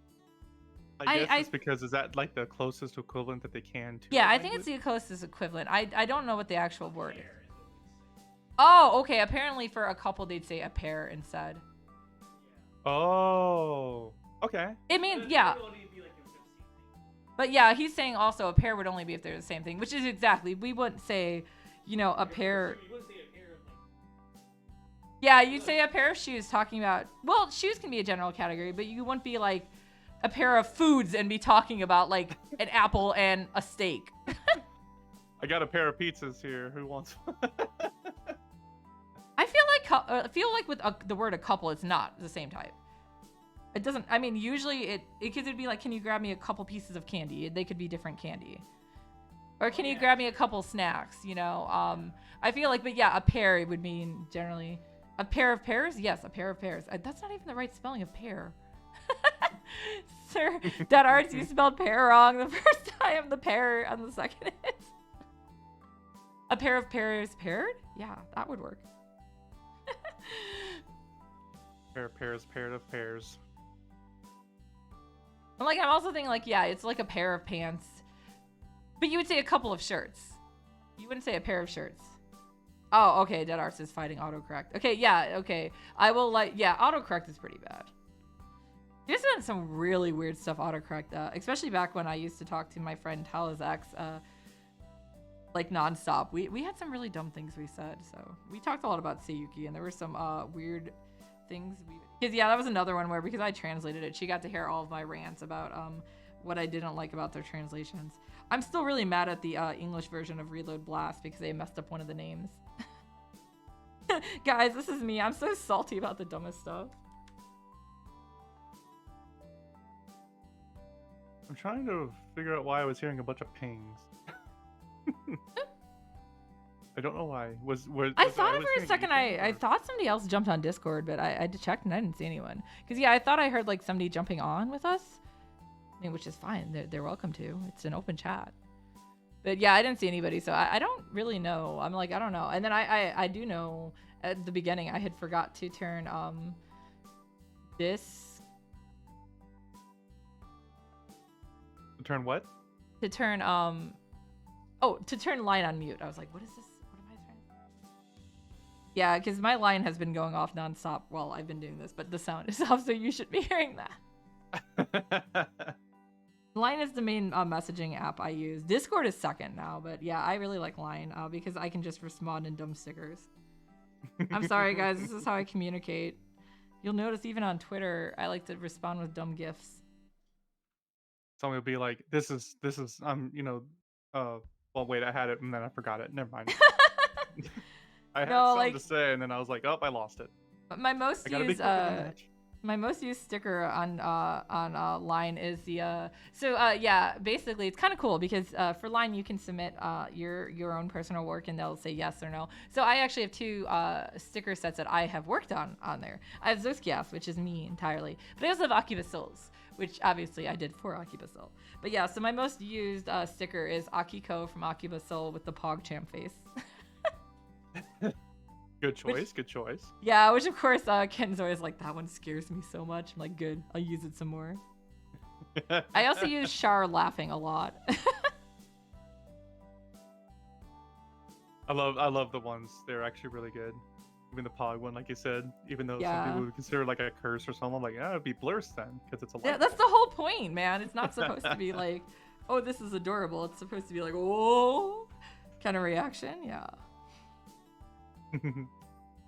Oh, I should probably do that again too. I was gonna say, well, Nightbot just said the Discord, but for those of you guys who have joined later and are interested in joining the live chat too, you just do the bang Discord, and there it is, the link. We're in the chatting channel. Hey, look, the Discord link. Yeah, right. Hurry. Do it before it goes away. Yeah, no, I figured today, like, that's just it. I did, like, I hung out with my friends yesterday. We watched the Conan movie with the really cursed subtitles. And then today, I'm just going to kind of take it easy on my actual birthday.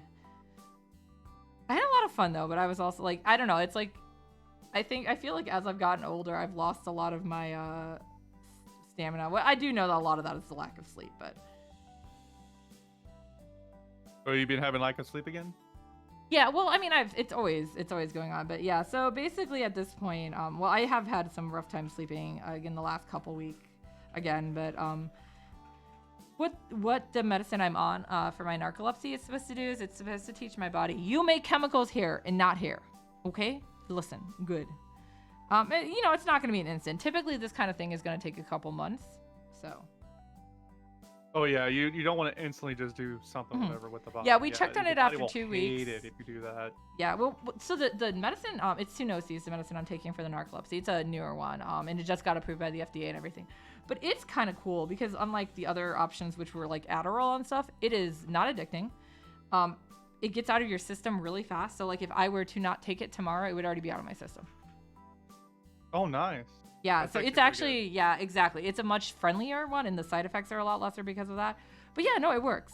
So yeah, she had me test. We went in and talked after 2 weeks of taking it, and sure enough, it's doing, you know, the keeping me awake during the day thing, and I'm not falling asleep while driving and having to pull over and punch myself anymore.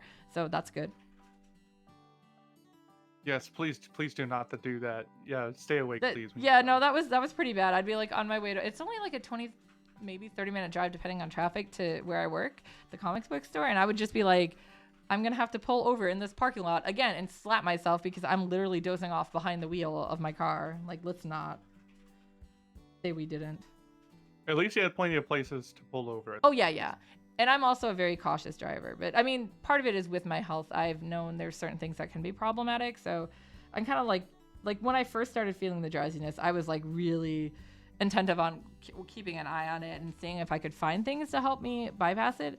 But it wouldn't just be on the way there, because even at work sometimes it would, if I wasn't moving, like when I have to sort, like I'll get like a box of books to sort in bag or whatever, and I'm ridiculously fast at that because I guess my official OCD is I like to alphabetize shit. So apparently, yeah, no, my boss loves it because we alphabetize all the comics at the comic book store, and he's like, yeah, everyone's like, wow, this is so neat and everything, and it's so fast, and I'm like, I need it alphabetized and chronological. So yeah, no, and they're the way that they sort things at the store too was really easy to learn because we sort by publisher too, then title, then volume and issue. So this, like, you walked in that store on your first day and you're just looking at everything, you're like, who had it this way? This is an outrage. Oh my god, the amount of times, like, he'll come in because he'll go like in the back to open boxes, and he'll come back in and I'm like mumbling to the comics like, what are you doing here? This is not where you belong. Get out of here. Like, who are you threatening? I'm threatening this volume of Hawk that isn't where it needs to be. Yeah, exactly. He has to like slowly go to you with like both hands up. He's like, it's okay. Hey, let me get that out of the way. No, it's okay. He also will like threaten some of the stuff he wears. It's really funny. We're like such a weird store, I swear. I love it though. Yeah, it's a really good, like, if you guys are ever in Munster, you should definitely check out Screaming Monkeys. You know, it's because he's just as weird, in a good way though. Like, he's really good at running the business and understands it, and he's learning stuff. There is stuff that is beyond him, but like even the other day, well, so lately when the store is slow, he's been having me walk him through some Photoshop stuff because he's also an artist and he wants to do more comic work and pinup work. So we've been like walking through some shortcuts and new tidbits in Photoshop because obviously this is what I'm using right now, guys, in case you didn't realize. That's Photoshop. I have been using Photoshop since I was 10, I think. I do plan on trying some other things. Yeah, part of the reason I never did was because I didn't have the tablet and I was using a mouse, and Photoshop with the pen tool made that easier. But yeah, no. So when I grew up with Mac computers, so we didn't have MS Paint. So my first paint program. That's right. Yeah, my first unofficial paint program. It's not unofficial. My first paint program was Photoshop 4, not CS4. 4. Interesting. Also, it had I think 5 layers. So I used to have to merge my layers all the time because I like. If you guys have noticed how many layers I like to do while I'm drawing, like right now I'm just doing the line art, so I haven't made them. But even coloring. I think one of my arts, my picture of Pretty, the most recent one I did, that one probably has at least 200. And then I think the cover one where I redid everything, because I always put things in folders to help too. But I think that one's probably close to like 500 or more layers. That's quite a few layers. That's a lot more than 5. That's a little more than but even now I like to have at least, I think all my pieces have probably close to at least 30 or 40 layers. Because, there's one for skin. I used to, like, with the realism ones, I do every layer of shading on a different layer. But, like, with the more manga style, like that, like this kind of art, I tend to do them all the skin tone, including the shading on the same layer. I think the eye is the only one that gets, like, it gets, let's see, 1, 2, 3, 4, 5 layers just for the iris. And then 6. So it gets 6 layers total because the whites are just 1 layer. Yeah, it gets more. I do a lot of details on the eyes, and then it's so small you can't tell anyways. I'm one of those people. I know that is definitely one of my issues with my chibis. Chibis are supposed to be simplified, right? And, faster. Me must put all the freaking detail in. I have a list of all the chibis I owe for Patreon, and, like, some of them I'm like, oh god, this detail. Because I can't take shortcuts. It's gonna look awesome though. I know it will. I've been very happy with a lot of my pieces that have come out lately, so I'm like, that makes me happy too. I'm learning the things. You're learning. Yeah, as long as I'm seeing. Yeah, as long as I personally feel like as long as I am like, making improvements. That's I just need to know that I can be better and I can get better, and that there is actually, with all my hard work, there's results showing. I think from what I understand, I think the bad or worse one is when you, I guess, what you call that, hit a ceiling of sorts. Oh yeah, like when you hit literally, there probably is room for improvement, but you're actually hitting a ceiling because there's not really anything on it that you're like aware of, which is, like you say, that's the reason why you meet other artists, you see other artworks, and then you implement or inspire from certain things. That's where the ceiling gets removed potentially. Yeah, I mean, I'll definitely say, especially when I was younger. So, like, even now, I don't have a whole lot of confidence necessarily in my art. I love doing it, though. And I feel like because I've been getting better, I've had a little more confidence in it. But, yeah, so it's one of those where I never thought it was like, oh, no, I'll never improve. I can improve. It was more like I didn't know how to. So it would feel like I know I can do better, but I don't know how, and I don't know which direction to go. So I get really frustrated. The feeling of lost. Yeah. One of the big things, obviously, just don't know where. Ranafe has been freaking amazing for that. She has always been really good at helping me and like walking me through things. And she's also been really nice about it because you'll have some artists be like, oh man, like, okay, so because of my dyslexia, I am notorious for drawing hands backwards, especially in those kiosks when I'm doing a lot of pages back to back. The amount of times she'd be like, hey Kojika. But she never said it like in a mean way. She always would like be like, oh my gosh, it's doing it again. Like be really fun about it. And like, yeah, it never made me feel bad that I did it. It was just like, oh man, there's my faux pas again. So she's always been really good for that. And then like even now, like my mom has always been like giving me constructive criticism, and never made me feel bad. But like because I didn't have a lot of confidence, like one of the things she'd always complain about is be like, okay, you finished this art. I can see something you could improve, but it definitely would have been easier to fix it before you went this far.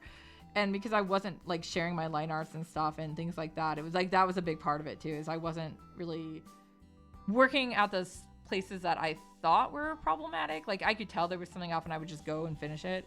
And then, I hear the critiques later when it was like, yeah, I probably could have actually fixed that before I finished it. And it's very hard to go back when something's fully colored and stuff and try to adapt it. Which is the reason why you do like drafts or iterations. Yep. Be like, okay, well, do you approve of this before we go the rest of the way? Exactly. To prevent, yeah. And I mean, yeah, of course there's going to be times when something just shows up differently when it's colored and stuff too. And that's fine. But yeah, like it's when you're having to do like, God, I had one commissioner where I swear I spent like 2 months on the changes alone. And I'm like, I am going to kill you. That wasn't me, was it? No, God, no. Yours wasn't that bad. I know I complained about it. It was just more like, I'm like, oh God, I missed this and I missed this. It was partially also frustration at me. I was like, my God, I can't believe I missed some of this stuff. Yeah, when I was like coming back and asking for more, I'm like, oh no. I was like, I hate this because I kept having to come back. Like I was coming back to you all the time with like this or that. And I'm like, I mean, I won't say it wasn't frustrating, but it wasn't like, I never once thought it was on you or anything. I was like, it was more one of those like, I can't believe I missed that. Or like, I guess I could have thought about that. And like in some cases, like with your arms, for instance, that was being lazy. That's why I didn't draw your arms initially. Well, to be fair, it wasn't originally on the idea shelf either, like at first. And then but yeah. Wait. And then by doing this needs to be drawn. I'm like, oh, that's right. I feel like you don't draw something you can't see. Yeah, I feel like part of it is being able to like communicate with the person who did the live 2D rigging so much. Was Arcadia Zero? Was that who it was? Yeah. Yeah, being able to, like, you had good communication, and I actually did know the person because we didn't like know each other well, but I have actually we played. Did we play Phasma together? Yeah, Phas, and then I'm not sure. Did we actually play Forewarned together? I think. I know I played Forewarned for a little bit with one of them, like the friends we played Phasma, but I don't remember who it was. Oh, I think with you it was Forewarned was with Becca, and Phas was with Arcadia. Well, no, we did Forewarned with somebody before Becca too. Because we did Becca and Ghostly the last time, but it was a lot earlier. It was like we played with them for a short time, and then it was just you and me. I don't remember. I think it might have been just us as well. There was another run that we did just that. Yeah, but either way, it was like somebody joined for like 1 or 2 matches, and I'm like, but either way, yeah. So I was aware of who they were, and I do watch Arcadia streams every now and then too when I'm on, or at least try to raid and stuff too. So, and follow them on social media. So, yeah, I think it definitely the communication there and Arcadia being like, okay, well, and it wasn't. I also felt like even the stuff you were passing back and forth between it wasn't like. It wasn't like Arcadia was like, oh, this is horrible or whatever. It was like, I could tell that Arcadia was having fun with it and that like was like not like this is really bad. It's just, oh, okay, well, we can also do this. And maybe part of that was just the way I drew it and the way I did it was easy enough for Arcadia to like be able like, whoa, I could actually set this up. Maybe that was that's how the mouth was done because since I don't have like the open close like the upper lower lip drawn. Which can be done in a future one, which is nice. And so he was able to finick around with the options a bit for the mouth to get it as close to normal mouth open close as much as he could. Yeah, I think part of it was because from the live 2D ones I've watched, a lot of them just do like an open mouth, like oh, and then change it to like the smile or the close and stuff. So they're not usually working with like it on that level. Yeah. So this one, since there was only a happy mouth one, he was working with what he could for it, and it worked out well, in my opinion. Yeah. No, I was gonna say from what you just showed me, like that's actually really good. And definitely a part of it. That was also a learning experience for me as well because I've never really delved that far into like, commissions with an artist and be like, oh hey, I need this and that. Like whenever I'm talking with you, it's normally just like I just message when I need whatever's, and I'm not used to like coming back multiple times for the same thing. Well, I mean, as you've noticed, that was a learning experience. Because I've also done a lot of commission work in my lifetime, I also come to you and be like, okay, I know you have ideas. If you can, find pictures that look like them, or in your case, like with the shoes where you sketch them out, it's like great. That helps a lot because then I have some kind of visual aid to use instead of being like trying to guess what you're thinking. Sometimes it's really hard to put the stuff you're thinking into words, though, and I understand that. Oh, yeah, 1000%, yeah. Because I can picture it easily in my head and then try to put it on a paper, and it's like not happening.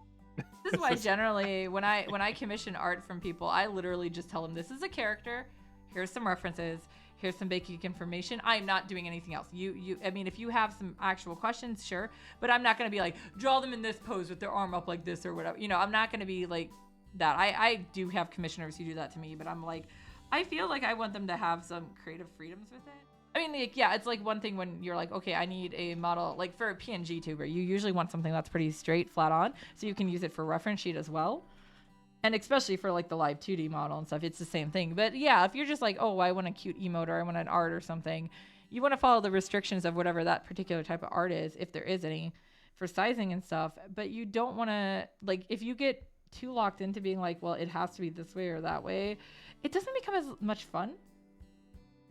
You don't have as much expressional freedom, basically. Yeah, I feel like there's a lot of artists that I can tell when I've seen them do their own art, it's amazing. And not that their commissions are bad, but you can just tell with their commission work, some of them are just lacking in their actual like style, because you can just tell that it's like they know what they're doing and they're good. They're amazing. It's just their commissions just don't have the same oomph because they're not enjoying it as much. And no, I feel like the last commission I did for Darkfire, that's kind of what I got stumped on, because there were so many restrictions from it.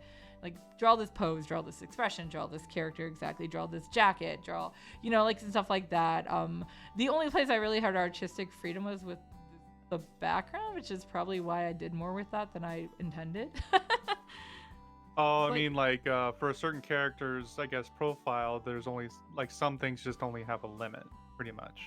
Yeah, what I mean in this case, because it was a commission, and, you know, it was specifically, like, I think in his case, most of the designs I do for him are used for, like, role-playing stuff that he runs, which is really cool, but it's also at the same time, I'm like, I don't know these characters. I don't know enough about them personally to be, like, invested in them. A lot of them are based off of designs of other characters, and so right there, that can always be kind of, I don't want to say like a turn-off, because that's not what I'm trying to say. It's just, you know, you already have those restrictions, and even if I'm not intentionally, you know, locking myself into it, like, it has to look exactly like this character. I'm trying to make it in my style. So I'm obviously not like being like, it must look exactly like how they drew it in this particular thing. I think subconsciously, like, you end up falling into that, though. And when it doesn't look, you know, quite that, you start to be like, oh, this isn't right.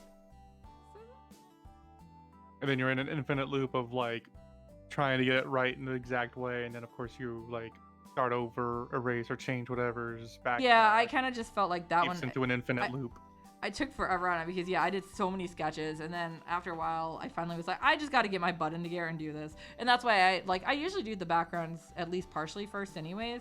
But that's why I ended up spending like a lot of time on the background first, and then I was like, okay, I like the background, and then I was like, okay, now I feel like more motivated because I just needed to. And then like I said, part of it too is like the current commission. Well, I've got two side by side I'm working on right now, but the one where my friend commissioned Kalik from Zos Kiosk for me, like, I am so freaking excited to do that one. That really helped, as I had something to really look forward to. So I'm like, oh man.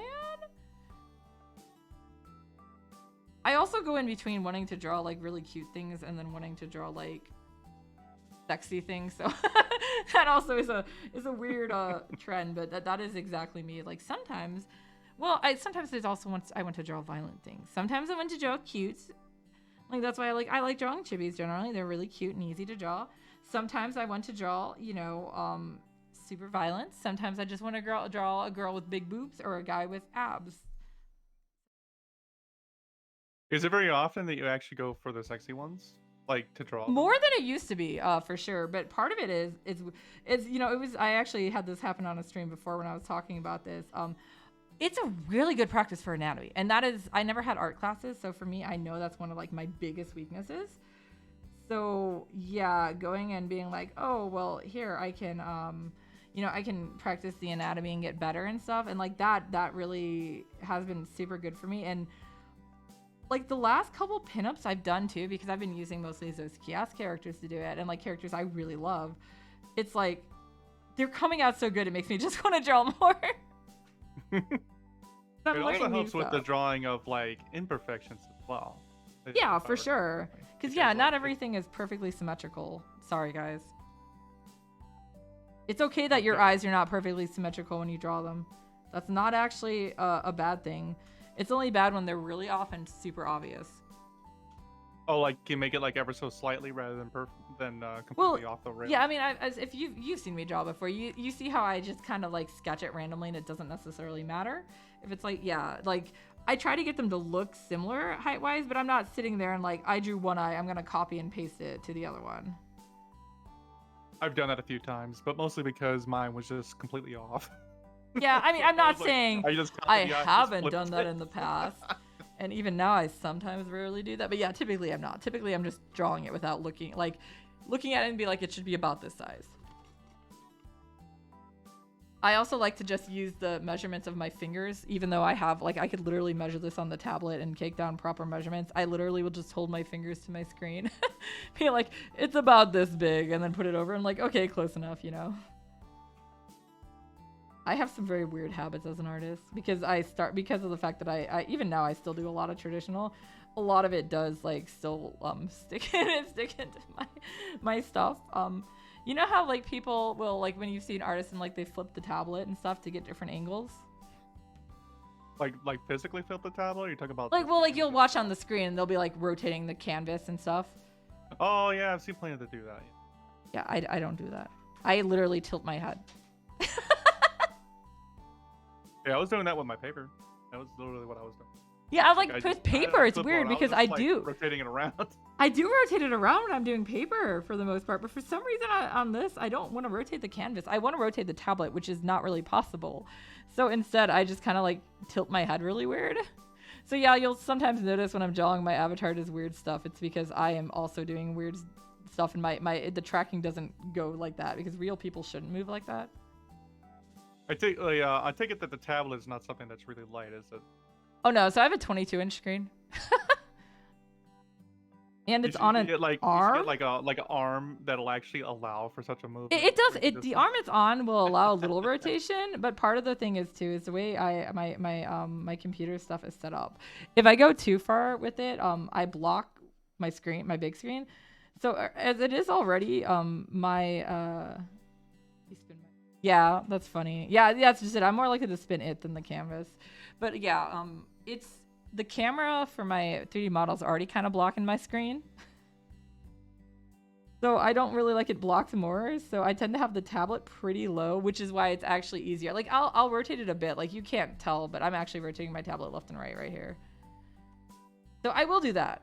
But yeah, I don't do it to the extremes that even I would do with a normal piece of paper. And yeah, I tend to just, I don't know. I didn't grow up like with digital art because I'm self-taught with all that. Traditional art, at least I had cosplaying Kitten forcing me to learn it with her. I'm not kidding. It was not my choice. But yeah, no, that's actually why I have such a grasp of some of the things I do too. I think I have told this story before, but like, yeah, when we were kids, you know, she was always like the artistic one, especially when we were young. I do more artsy stuff now, obviously. But yeah, when we were young, she was the artsy one. I was the brains. That was my thing. And my little sister did like dance and stuff. So, but every summer, like, cause we'd always hang out. Like we were like inseparable. Everyone thought we were twins, even though we don't really, well, obviously we don't look exact. I'm blonde and she's got like reddish brown hair. But yeah, so, you know, we would do like everything together. And so over the summer, she'd be like, I want to work on this particular, how to do this art thing. So, a lot of times what it would end up being, is she would, like spend like an entire like summer between school. Like we're working on like this particular thing. And so the one I remember the most is when she was like, we're going to spend the whole summer working on shading and lighting. And my God, I hated it. You hated it this much? No, it's because like I said, I wasn't artistic. So like a lot of the stuff is like, I'm like, but yeah, we do the whole thing where you like draw the ball, and then you move the lamp around and stuff like that. And it wasn't only just like balls and stuff, but yeah, it was like a lot of the stuff like that where it was just really tedious and all of the same repetitive stuff. Well, you know, flashback, that was like in elementary school. In middle school, I started doing some doodling with friends because I got into anime. And then it was in high school, I got my first commission for a tattoo, and then I did my first con as part of a studio with my sisters and got a digital commission there too. So like I started getting more into like commission work and realizing, okay, you know what, I'm not the best artist, but I'm getting better and I'm learning and I'm having fun and other people are liking my stuff, so that makes it, you know, more motivated to do it. Well, I get into college and I have already at that point had a somewhat of a portfolio done. It obviously was nothing like it is nowadays. Nowadays, it's so much cooler. But yeah, I still had a that for the tattoo, you probably were drawing it on a paper that yeah, they ideally wanted to show. Okay. Yeah, it was a gargoyle smacking through. Artist, I see. It was smacking. It was a gargoyle smacking through a brick wall. I don't know. It was a weird thing. The guy always sat behind me in a class, and he smelled like weed. I don't know. He gave me $20 to draw a tattoo for him, and I was like, "Oh, okay. Are you high?" $20. Yeah, I was like, "I think you're high, but sure." Like high or no high, hey, $20, I'll draw you something. What you got? I honestly am like scared if I ever run into him and he actually has that tattooed because it was so bad. Hey, that's funny though. But if you ever do run into him and like, or you see a person with this tattoo, you'll know two things: either one, your art made it to a commercial avenue, or two, that's every person you drew for. Like, oh god, I'm so sorry about that. But yeah, no, I definitely could do a lot better I'm stuck now. with this forever. Yeah. But yeah, no, so it was like I get into college though, and by that time I'd already had a lot of time to, especially when we got into like our final semester. But even before then, like every time we had to show work to our teachers, like it's starting, and I had never had art classes or anything even by then. So I started taking like my first sketching class, which is all about like poses and not necessarily anatomy, but all about learning how to do like dynamic poses and movement and stuff like that. Because we also did like an animation project in there. Every single teacher though in college, the first thing they always said about my art was, "You have a really good grasp of shading and lighting." And I was like, gee, I wonder why.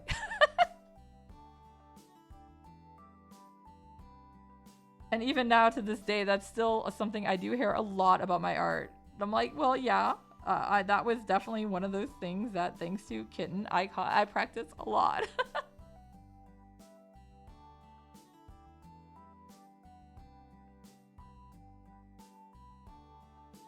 But yeah, so now I've been focusing on other stuff. Oh, hi, Eros. Are you here? Hi.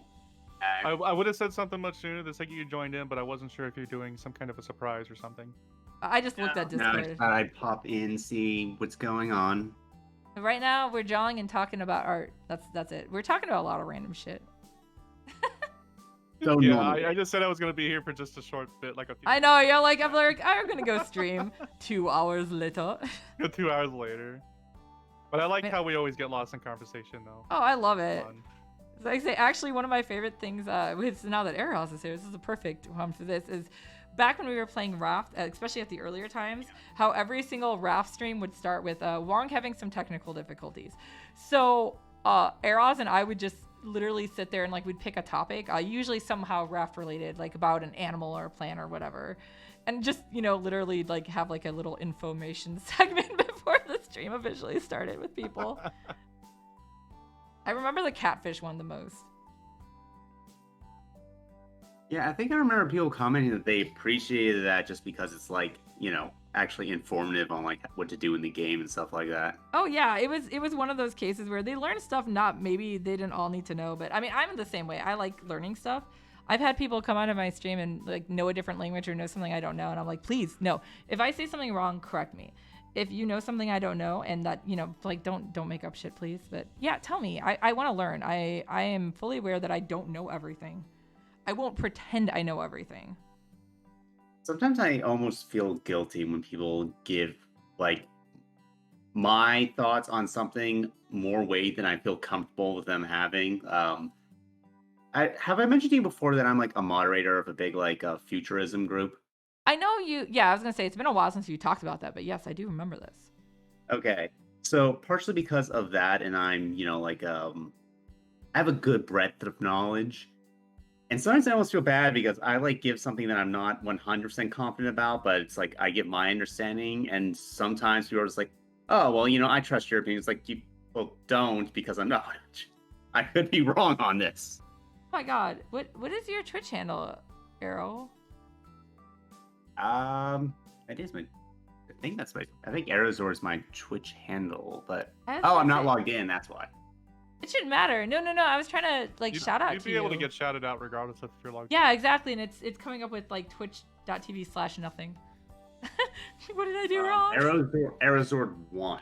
Oh, okay. You got a number. Is it 0 or just the O for? It's the 1. Yeah. No, is it arrow for Zord? Is it 0 or is there or O? Yeah, no, it's all letters. It's AEROZORD. one. Yeah. Yeah, I found you. Okay. I was like trying to do shout outs for everyone who comes by or drops me a gift, and I'm like, nice, you're playing No Game. That's fun. I know, right? I was gonna say I don't think he's streamed in a while. The last time I was streaming oh man, was it? I think I was like streaming an anime or something, and we were just watching it and like, I don't want someone to accidentally stumble across the stream, so I better like delete all the data on it. Yeah, fair. I was gonna say I know one of the last times I saw you actively streaming was when we played Raft and finished the stuff, but I'm like, that's been a while.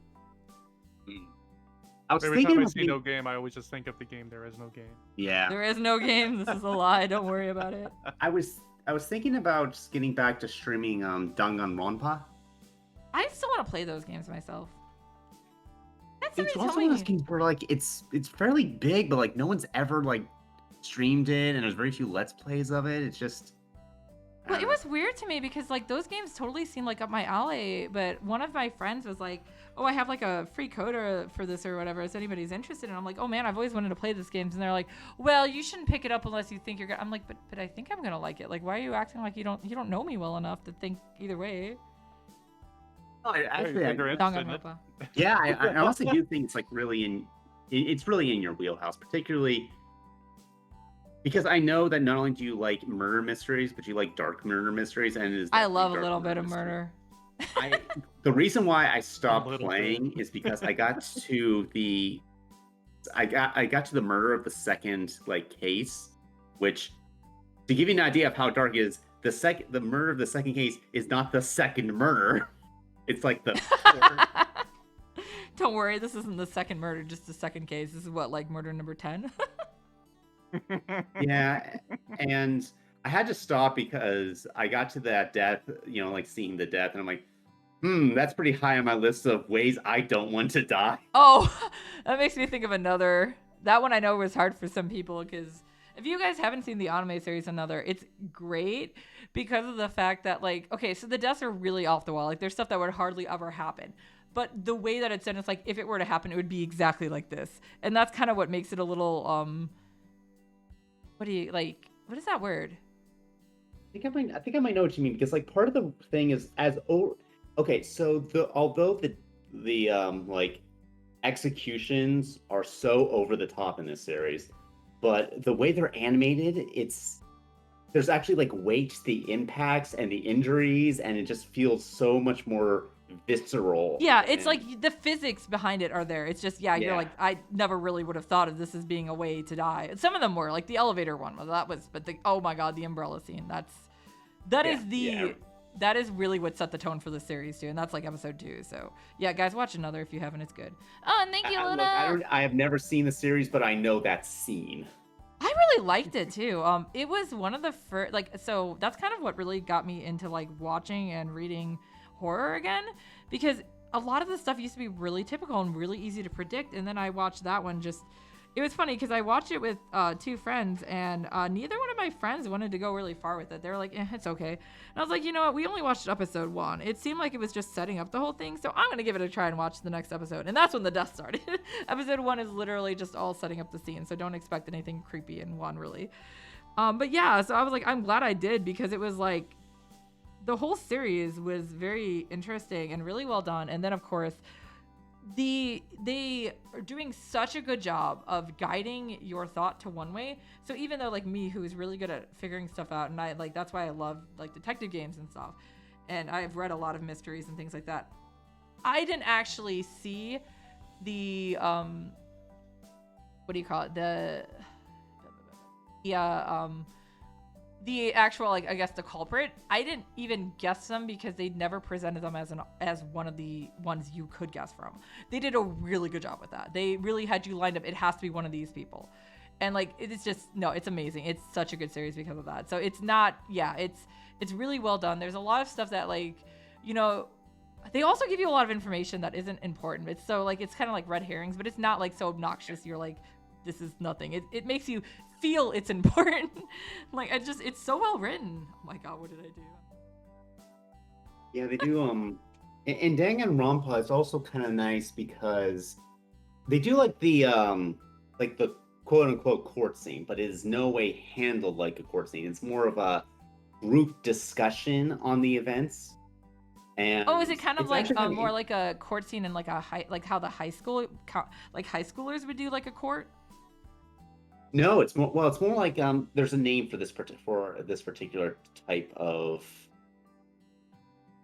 jury, because they actually mention like what type of court system it is, and I don't remember what it is. It's basically one where instead of you having like prosecutor and defense, you just have a group of people who are collectively arguing, and then it's decided through vote whether they're guilty. Yeah, that's kind of in some of the series where, like, I was gonna say, I can't necessarily dictate if this is actually something that happens, because I've never been in a situation where I've talked about this with somebody from Japan schooling.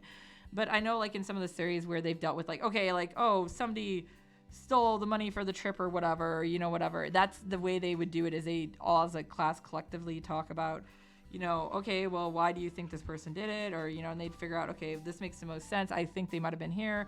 Do they have a potential alibi? Yay or nay? And, stuff like that. And then they would come to the conclusion. Unfortunately, that also means that oftentimes they are wrong, but...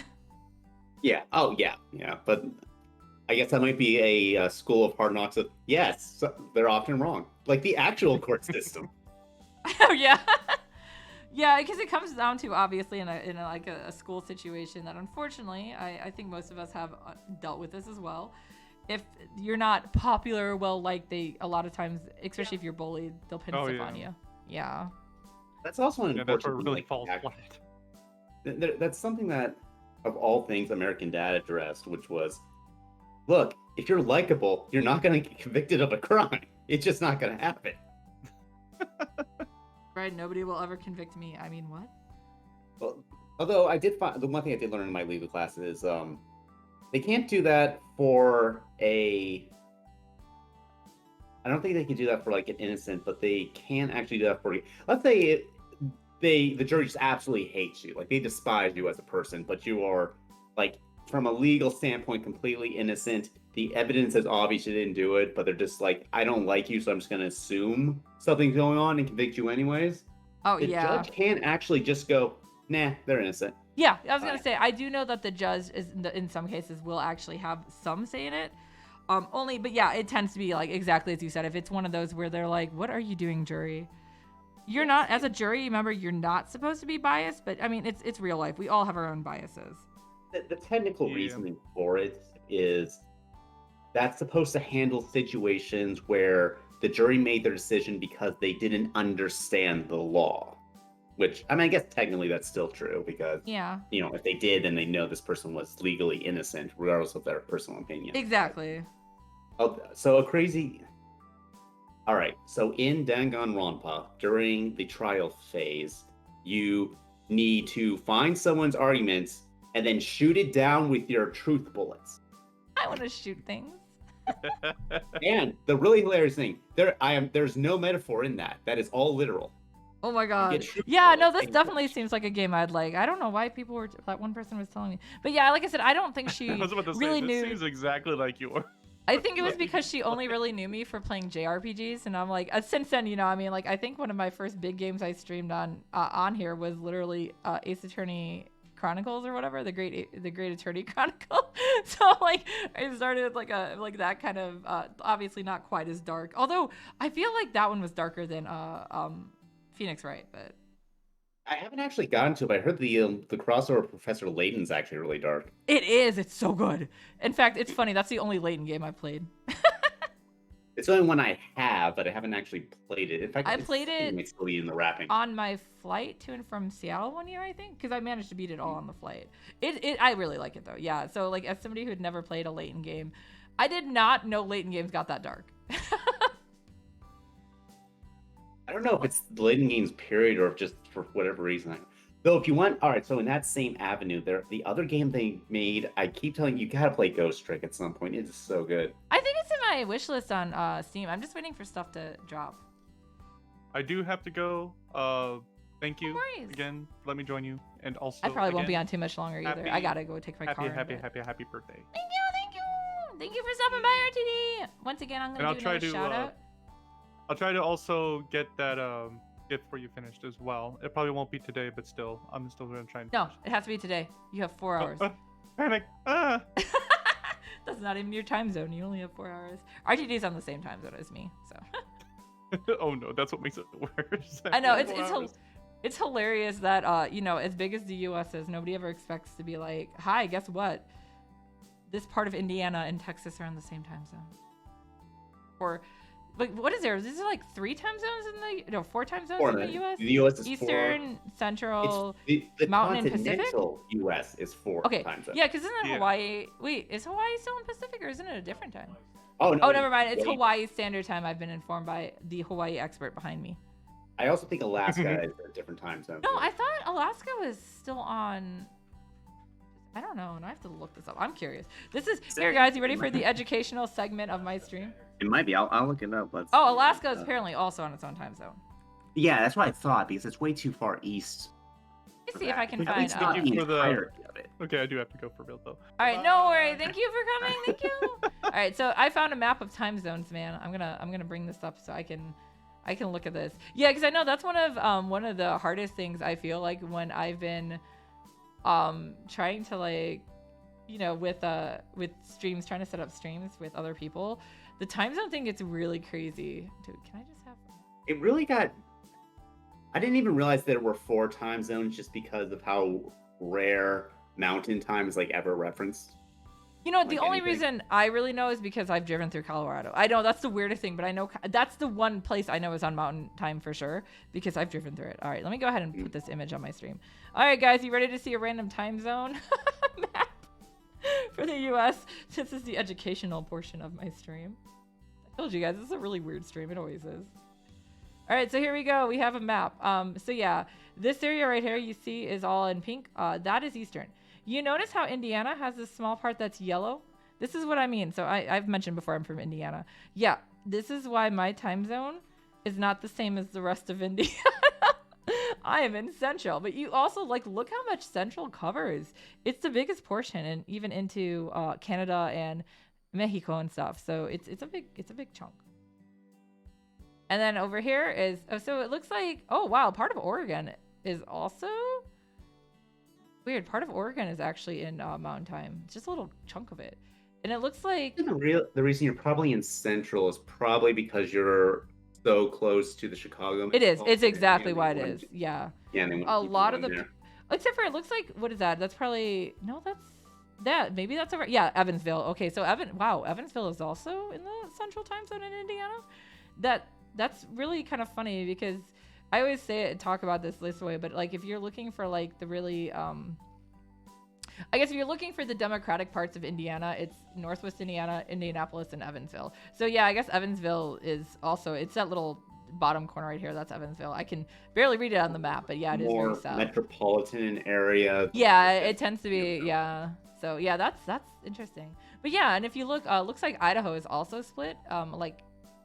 Most of it's on Mountain Time, but a little chunk is on Pacific. Because yeah, so the green stuff right here, that goes into Pacific. So that's California.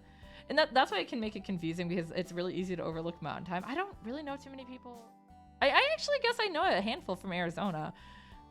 But I don't really have too many. Why? It's just because there's so few people living in Mountain Time. I was say this is a lot of probably deadland. Although Nevada has a lot of area that isn't habitable either. But California has a huge population. So I think that's part of it is there's a lot in Cali. And the East Coast has so many states on it. A lot of the states are smaller. No, or maybe it's because there's no major thing. East Coast, obvious because how much is at the East Coast. I think the main reason Central is used is because of Texas more than anything. Yeah, I was going to say because still Chicago is, despite the fact that it has definitely lost size to some of these others because Chicago doesn't really have room to grow. It's pretty landlocked and it was already pretty water crowded. Out there. Just go out to sea. Go into the water. There are a lot of houseboats in Chicago actually, although most of them only live there in the summer and live somewhere else in the winter because frozen Lake Michigan. Oh yeah, man! Erie can get nasty. I've done some really weird studies on that because there's a whole fight scene in there's a. Is it only one of the books? Yeah, I think there's only one book I dealt with it. But yeah, in Archive of Sinners, they have a whole thing with a houseboat thing. So I did a lot of research to make sure I had it accurate. Yeah, and then so yeah, if there's Hawaii. So yeah, Hawaii is Hawaii Hawaii Aleutian? is halfway to like Asia. Yeah, it's Hawaii Aleutian. Is that how you read that?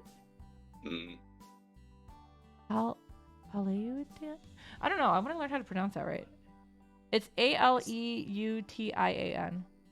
It's the second half of the Hawaii time zone. Oh yeah, and that's also no. It's written as Hawaii Aleutian for the time zone. Do you want it? Yeah. I guess that's also and also that small little bit of Alaska is also part of that same time zone. Yeah, well, I mean, if you think about it, like a lot of people don't think about the fact that Hawaii and Alaska, that part, are on the same plane. No. This part of Alaska. Oh my gosh, Wong. No, Wong is like, no. Obviously, Hawaii is part of Mexico, and Alaska is also right next to it. It's the way the map is cut. Yeah, Alaska just says Alaska, but so yeah, that makes sense though, because yeah, I was gonna say I think time zone wise that makes a lot of sense. It is really far up there. It's so weird to think that we're taking these things that are nowhere else. Wait, where is Puerto Rico? I don't think it's on there. It might be one of these pink ones. I'm not sure. That's what I was like wondering. No, that's Cuba. I see Cuba. I was just curious to Puerto Rico. No, it looks like Puerto Rico is because the Caribbeans are in there. Yeah. So that is on Eastern. Interesting. And then if we go into, I don't know what New Brunswick is considered. Is that the time zone? Brunswick? Or, because isn't New Brunswick It's also possible because the time zones get called different things depending on the country. Like. For sure, yeah. Yeah, like, I mean, all those time zones, like, we intersect obviously with Canada, but I don't think I'm pretty sure Canada does not call them the same. I don't know. I think they do. At least Central, I think I've had. I can't say about Mountain and Pacific, but I would say Mountain would be the only one I think would be possibly different because, Eastern is on the East Coast, Central's in the Central. But I believe that is actually a mountain as part of Canada, too. It might be that. Though, then again, even then, I can accept that with Canada, but there's no way, Mexico calls themselves Central. Yeah. Well, Luna, do you know what time zone Puerto Rico? Is Puerto Rico on Eastern time zone? I know it's really small. Yeah, I was gonna say I know it's very small. So yeah, that's why I'm like it's somewhere in here. But yeah, it looks to be based on the Caribbean error codes section. It looks to still be on Eastern, but I don't know if it's on a different time zone. Probably no idea. Oh, how dare you, Luna? No, you don't have to be an expert. That's one of those. I've been learning more about some of these other countries because of internet and making friends with them. Yeah. Philippines is the big one. I've met a lot of people from. So I assume. All right. So now you're aware that. All right. So the people who complain about getting rid of daylight savings time, and a lot of them are under the assumption that summer is the normal time. Oh my gosh! But actually, what we're experiencing right now is what's the this is the normal time. So, I was explaining that to my brother, and I'm like, well, that's what the normal time would be if we got rid of daylight savings. Like, well, why don't we just have it be so that the time we have in the summer is all year round instead? I'm like, look, because I think America has enough issues without us also being an hour out of sync from the rest of the planet. Yeah. Oh God, yeah. I was talking to a friend because we were talking about potentially setting up like a stream or something. Same thing. We ran into the time zone thing, and we're talking, and I was like, "Oh crap, daylight saving just started." Never mind, I'm wrong about my time zone now. Yeah, it's not pure. Not everyone in the U.S. Yeah, not even everyone in the U.S. does it. I think it would be. Yeah. Like I get it, I definitely get it, but at the same time, like, oh man, it causes so many problems. It's just not. The whole reason it was established, it's one of those archaic, it just doesn't matter anymore. It was for the cows, man. It was farmers and cows. Yeah. No, it's not. That actually isn't it. That's not it. That's what I read. It was it was a cost saving, it was an energy saving thing. Yeah, because I thought it was because they'd have to turn on the lights for the cows. No. I'm gonna blame the cows anyways. No, it was for just people being like up and everything. That's interesting though. I want to reread about that, but that's I'm not disagreeing with you. I just like like I said, I'm happy to be if I can. Yeah, I know. Like originally it was for like candles and stuff like that, but then then the same thing also applies for like electric lights and stuff like that. but we've gotten to the point where things are basically 24/7 anyways, so it doesn't really, there isn't that huge of a difference. I would say, yeah, nowadays there's a lot of lighting and stuff in areas.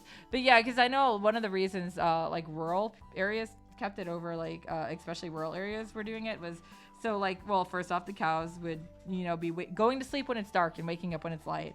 And then like even school kids, when they're out for the buses, it was a similar thing where they wouldn't be standing out in the dark or whatever. You know something I don't get?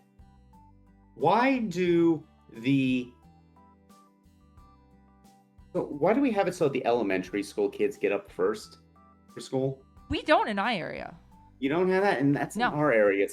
Yeah, so I feel like every area is different, but so the way ours goes, I still think it's weird, is so high school starts first. I used to have to get up at like 5:30 for high school. Then it's elementary school, and then it's middle school. Because I think middle school started at like 8:45? Yeah. Now, don't get me wrong, it's not, regardless that it's way too early, no one should be getting up for school that early, like, period. But yeah, agreed. Like, school shouldn't start until at least like 9-10 o'clock. They've done studies on it. Yeah, they have literally done studies and proven that humans function the best between 9 and 4 p.m. 9 a.m. to 4 p.m. Which is why I think it's one of the, I think it's Sweden or Sweden, because I'm not sure if it's one of the Nordic or I think it was either Switzerland or Sweden. But yeah, because they were the place that did the study. They found that people in general are more productive and better for like work and stuff. It's just overall they function better for like work kind of situations from 9 a.m. to 4 p.m. 4 days a week.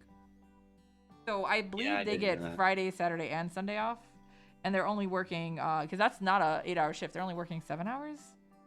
And they start later. So yeah, I think they found like that's despite the fewer hours, because of the productivity increase. Oh yeah, it's actually like a net positive for companies. Well, that's why I was like listening to some of these people who are like, well, people should go back in the office because blah, blah, blah, this and that. Like productivity has actually gone up because guess what? When you're not having to get up super early to do an hour or more, what is it? Commute to your job and, things like that. And when you can go get a snack when you need or a glass, just when you're in your own home, you're a lot more comfortable. And there's a lot of things. And yeah, because you're not having to rush for a train, you're also more likely to like stay after or just even do lunch at your house instead of going out. So that's a big thing is like, it's studies have proven that productivity has gone up with remoting, and yet you still have companies who are like, no. I heard the most believable reason for that I've heard is like, I hear a lot of people talk about like they're trying to keep an eye on you or something, which I can believe, but at the same time, like, I think your average company's going to care about how much revenue they generate more than, like, if you're doing twice as much work, I don't think they're going to care if you're not like spending every single waking moment on a computer or whatever. Well, there are companies that don't. I mean, those tend to be the better, because a lot of companies have also been looking at this remote stuff like, wait a minute, I don't have to rent office space as much. Like, I can have just like one floor of the building instead of the entire building. Now, but that's one of the that reason though is also why I think that's one of the main real reasons is because people aren't using office space. Well, these real estate companies suddenly have empty vacant office spaces with no one to fill it in. And really it's those people who are making the complaints. Yeah, I'm not totally surprised. Office space then. Well, I'm gonna say I have read that too, but I also there are some people like especially older generation, and I mean this doesn't obviously apply to everyone, but there are a lot of people I have seen and like even online and people I personally like I guess I wouldn't say personally no, but people I've seen on that I'm friends with on Facebook, or even just people who've come into the comic shop and stuff where they're like you basically get the impression that it's not that they're thinking productivity and stuff would go back up and revenue will go back up, but rather they want to be able to micromanage them. Yeah, I was gonna say I don't. Musk is not exactly the prime example of who I would want as a CEO ever. I think it actually is a micromanagement thing, as much as not so much a desire for micromanagement, as much as we've always done it like this. Yeah. Well, I also think it does come down to the fact that people who are in manager positions are suddenly being I don't know what to do because typically this is what I would do, and now I'm not doing this because everyone's remoting. Yeah, that was the second thing where I'm like, okay, I think part of it might just be that these middle managers are worried about losing their job because now they're basically facing the reality of, we don't actually need you. Like, you don't actually do anything. Yeah, exactly. In the modern work environment, so. I mean, I'm definitely all for remoting. I have loved Wong working from home. And, like, obviously, I work at a comic shop. I cannot remote it, and that is fine. But I also don't have as much of a drive or commute. I don't have as long of hours. And even the work I'm doing, it's not, I wouldn't say it's easy, because retail is never easy. Like, anybody who tells you retail is easy, like, no, they're wrong. But, yeah, it's like, it's just different. And in my case, because I like my job a lot, I don't see anything like, I have enough time at home. I'm not wasting, like, losing a whole day having to get up and get super early, especially because the comic shop doesn't even open until noon. So yeah, like, I can even, like, just sleep. I usually wake up at around 9 at the latest anyways. I set an alarm every day to keep, especially with my insomnia and my narcolepsy, I got to keep that on a sleep schedule the same as much as possible. But yeah, it's like, it's just, the whole thing with that is just kind of weird, I think. But yeah, like, there is a good argument against remote working. I think I should say a legitimate argument is it does make it a lot harder for people to separate work and home life. And that can be problematic. It depends on the person, though, because, like, I know plenty of people who don't. I think that's a generational thing, actually, because I think the younger people are actually doing a lot better job on that. One thing that I've heard that really helps is if you establish, like, a home office and you're like, this is workspace. Yeah. Outside of this, don't work. Well, I was gonna say, like, that. Yeah, for Wong and I, we are using a room together that is our office, and that's where I'm streaming right now. But at the same time, like, if he has an important meeting or something, I'm not always here while he's working, especially because I work myself. And yeah, like, I mean, it's not like I'll play games and stuff up here, but primarily, like, if we're watching something or, like, watching an anime or watching a movie or something, we're doing it in the living room, which is where not our computers are. And we definitely don't do it where our bed is, stuff like that. We're not sleeping and working in the same place. But yeah, for some of these people who have smaller places, or if they're in a house, especially if they have, like, kids and stuff, I understand that sometimes you don't have the extra room. I just think it's weird that my dad won't use one of the extra rooms in his house. We always run into the problem. People think, look, you can just downsize and just offer, like, the option of remoting. That's all you have to not do. Everyone is gonna want to take it. But so many of these issues disappear instantly if you just make it an optional thing instead of forcing people one way or the other. Yeah, because there are people who want to work in the office, and that's fine. Yeah, let them work in the office. Rent a smaller office space. You're saving money.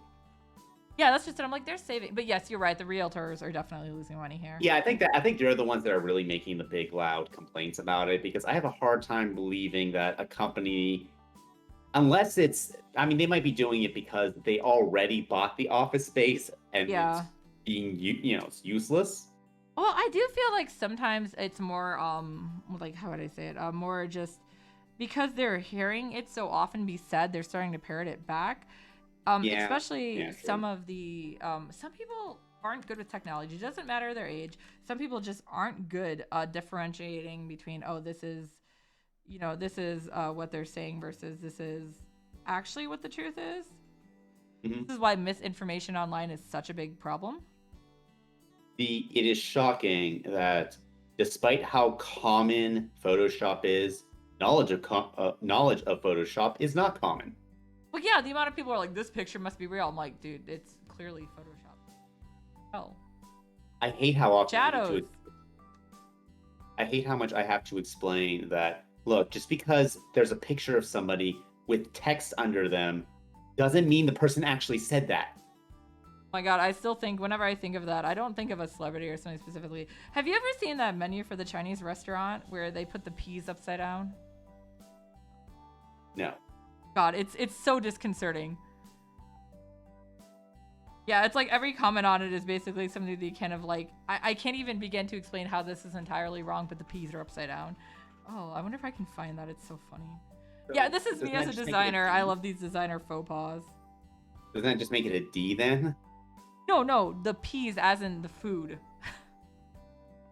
Oh, that one. Oh, yeah. Yeah, it's like, it's just you, even somebody who doesn't know design is just like, something is off. And once you realize it, it's really obvious. But prior to that, it's just like, something is making me feel weird about this, and I don't know. Yeah, it's a shading thing. Yeah, but yeah. You know, Well, it's the exact same thing with valleys and mountains and like map paintings. It's the exact same. Oh my god, yes, thing. I've seen that too.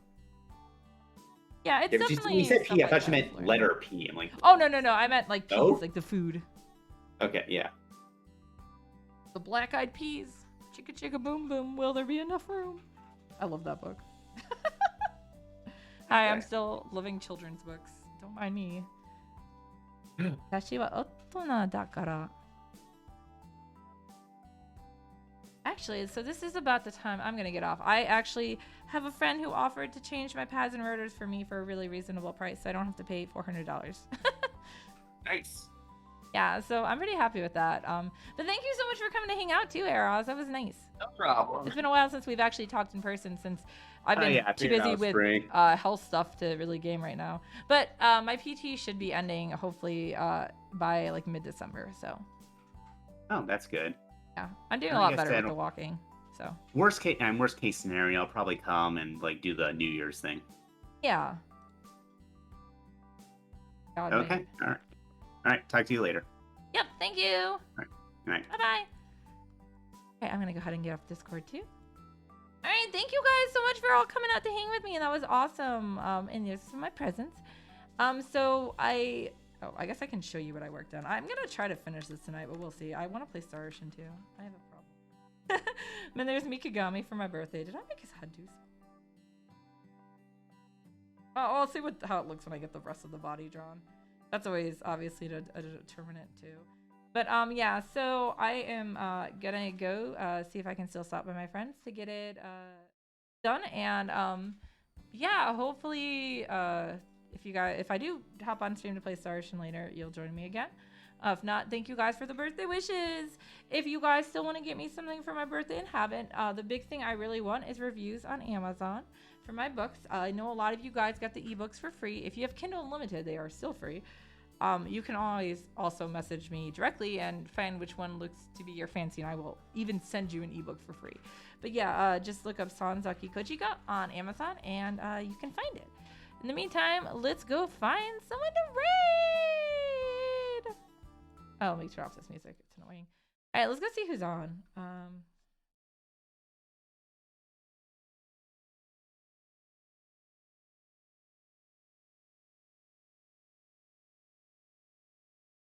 Yeah, wait, didn't RDD say he was?